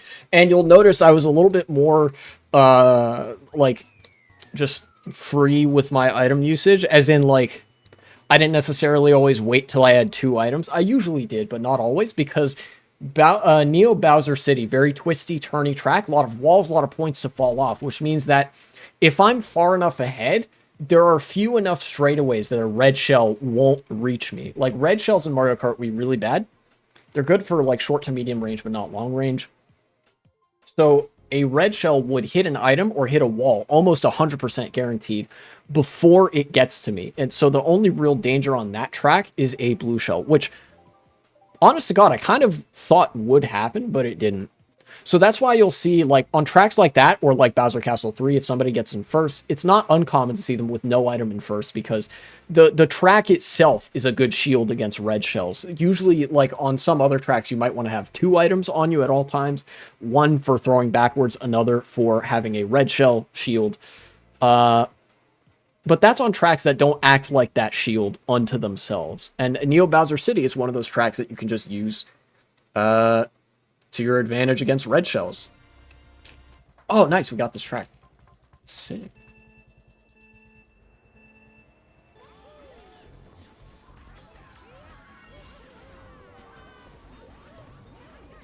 I got somebody.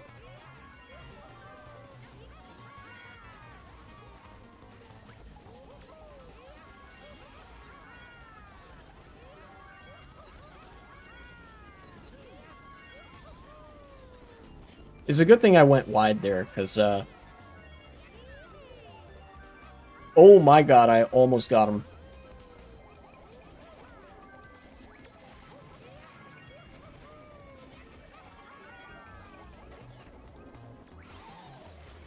Okay. Didn't get an item there, which is unfortunate, but should be getting big soon. Like right here. Yep.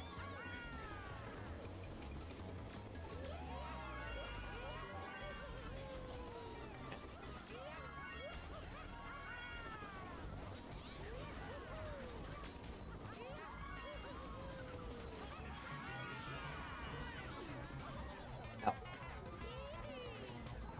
No, I didn't get an item. And I got bombed? Damn.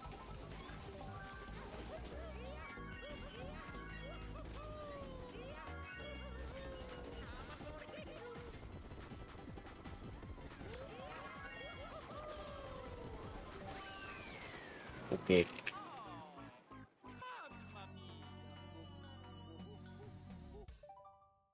That track, I think I didn't play very well. There were certain tricks that I did. I was tempted to trick in a lot of places, and I did. But it ended up being, like, not the greatest decision.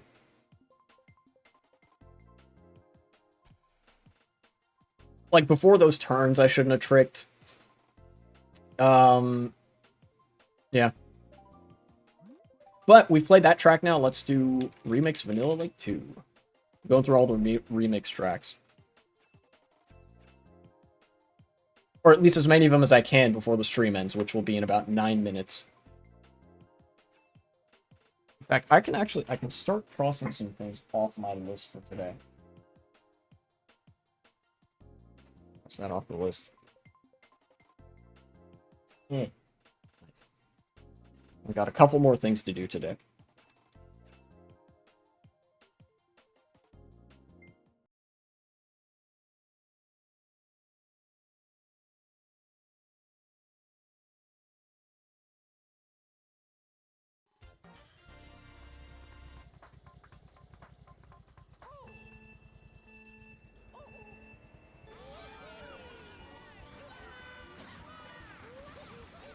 Cool. I was behind so many people that the draft just built up, and I fucking got it. Only to get hit by a fake item box, but it's always really funny when everybody's in a big pile, and the pile is so densely packed together that you just get a draft basically for free. I'm gonna save this golden, I think. I had half a mind to use it, but I don't think I want to. Ooh, God damn it. I should have used it.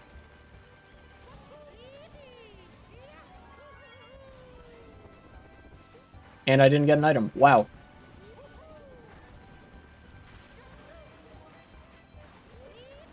Alright. I need an item.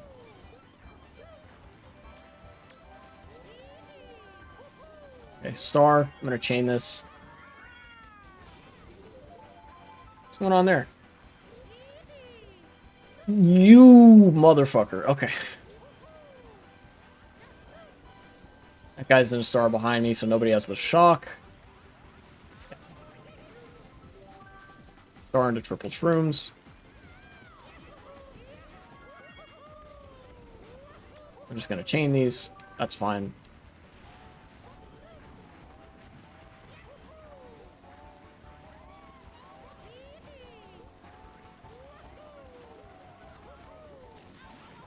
What? Okay. I need to get an item here. Whatever else happens, I need it. Okay. Come on, give me something better. Game. Okay. Golden mushroom. I can start using that here. Not sure how much it's going to get me, but it'll get me something. Oh, this is good.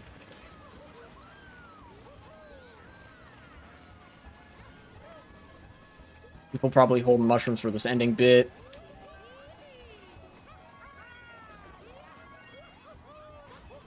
Sixth place? Okay.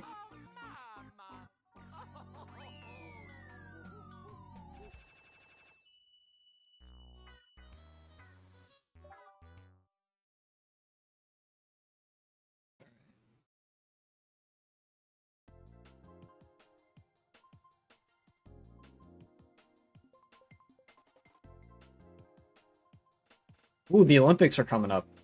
Les Jeux Olympiques. Gonna happen in Paris, except for one event. There's one event of the Olympics that I'm actually interested in. Not because it's the Olympics. I fucking hate the Olympics. Thank you. Olympic convention can go die in a hole. Can take a long walk off of a short plank. Thank you very much. They are an arm of colonialism and extractionary politics. They hollow out communities wherever they go. Thank you. But sometimes I do appreciate the sports that I have the displeasure of having to subject myself to the Olympics to watch. In this case, I'm very excited to see the surfing event because you may have noticed my surfboard in the back there. I am a surfer. I don't usually have occasion to do it, but I do enjoy it whenever I get to do it. It is so much fun. And this year, the surfing event is being held in Tahiti. Tahiti is an overseas département of France. It is a Polynesian island nation in the Pacific. And it is home to one of the most gigantic and explosive surf spots in the world. Tahiti is the location of Teopu, uh, which I believe is like the indigenous language or something like that. Regardless, the indigenous name for the island translates to the Wall of Heads, which is a gnarly ass name. And you know, it's named that for a reason. It is a gigantic slab of a reef break.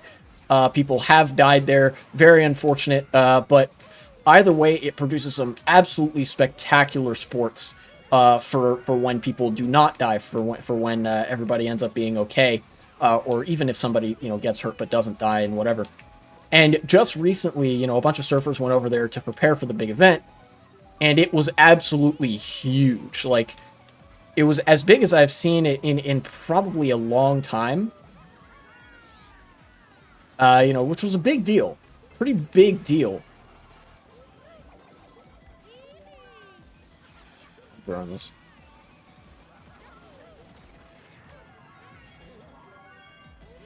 Oh wow, that POW got everybody really good. But the heats, the competitive rounds are supposed to start tomorrow afternoon, and I'll be excited to tune into those events.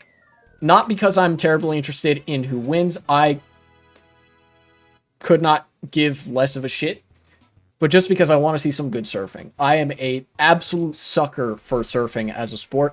I watch and play for love of the game, you know, and it'll be great to see if the waves are comparably big tomorrow as they were like yesterday or something like that. There might be a swell hitting Tahiti. It'll be interesting to see also how the competition reacts, like how the organizers react to if the waves are really big, because I know they've actually canceled professional surfing events before if Chopu was too big. That wave can get in excess of 30 feet tall. And let me tell you, half of the size of that wave is in the lip. There's probably enough force in the lip of the wave to fucking take somebody's head off if it were like on solid ground. It is an absolutely massive wave.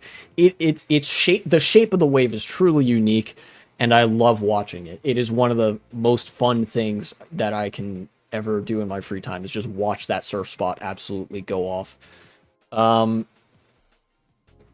So, anyways, that's me gushing about the sport of surfing, whether it be competitive or not. I just love watching the sport.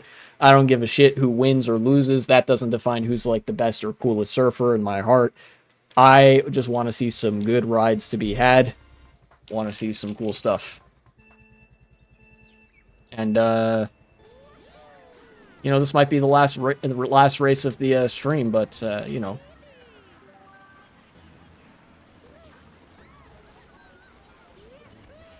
that might be a good gaming or media related segment. Future me, if this ends up being a segment, cut it there. I think everybody who likes surfing, you should enjoy surfing. It's a fun sport, both to do and to watch.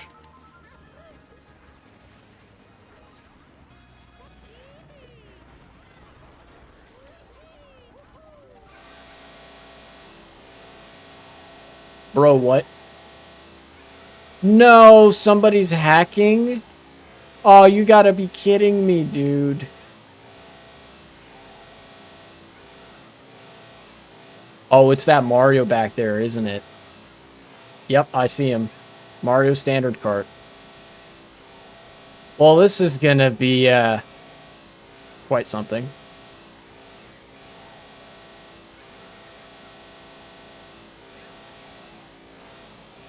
Really? Like, that just happened. Fucking no warning. Come on, dude.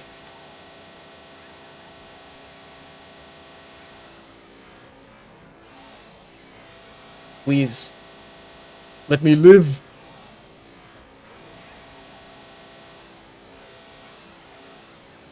Random Japanese player. Mods? Crush this man's balls.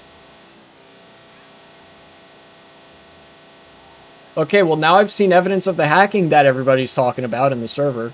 At the very least, I have proof that it wasn't me. You know, for a second I was worried that like having custom textures and music would be qualified as hacking, which I was like, oh shit, I really hope that it isn't me. But you know, I guess I found my answer. No, it was not in fact me.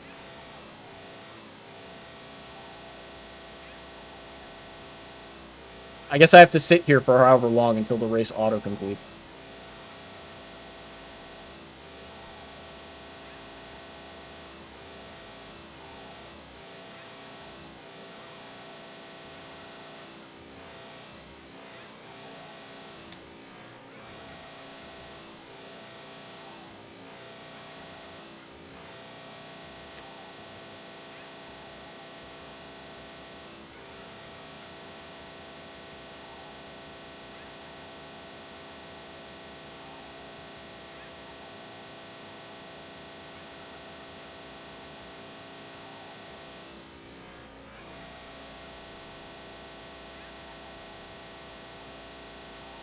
Oh boy.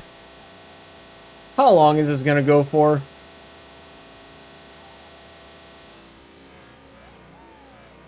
Okay, there we go. It crashed.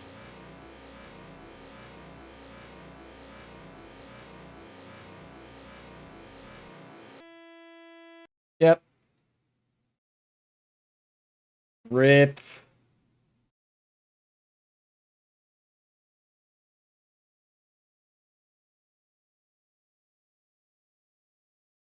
Well, very bizarre note to end stream on, but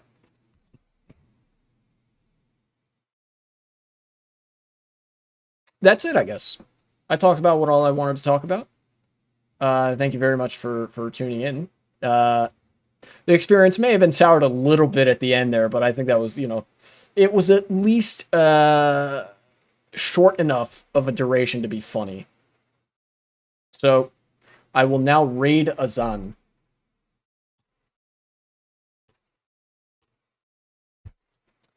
Y'all have a good one.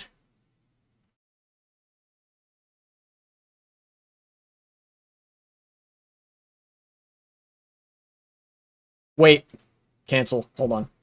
Slash raid. Hasanabi. I forget that it's that. Yeah, there we go. Okay.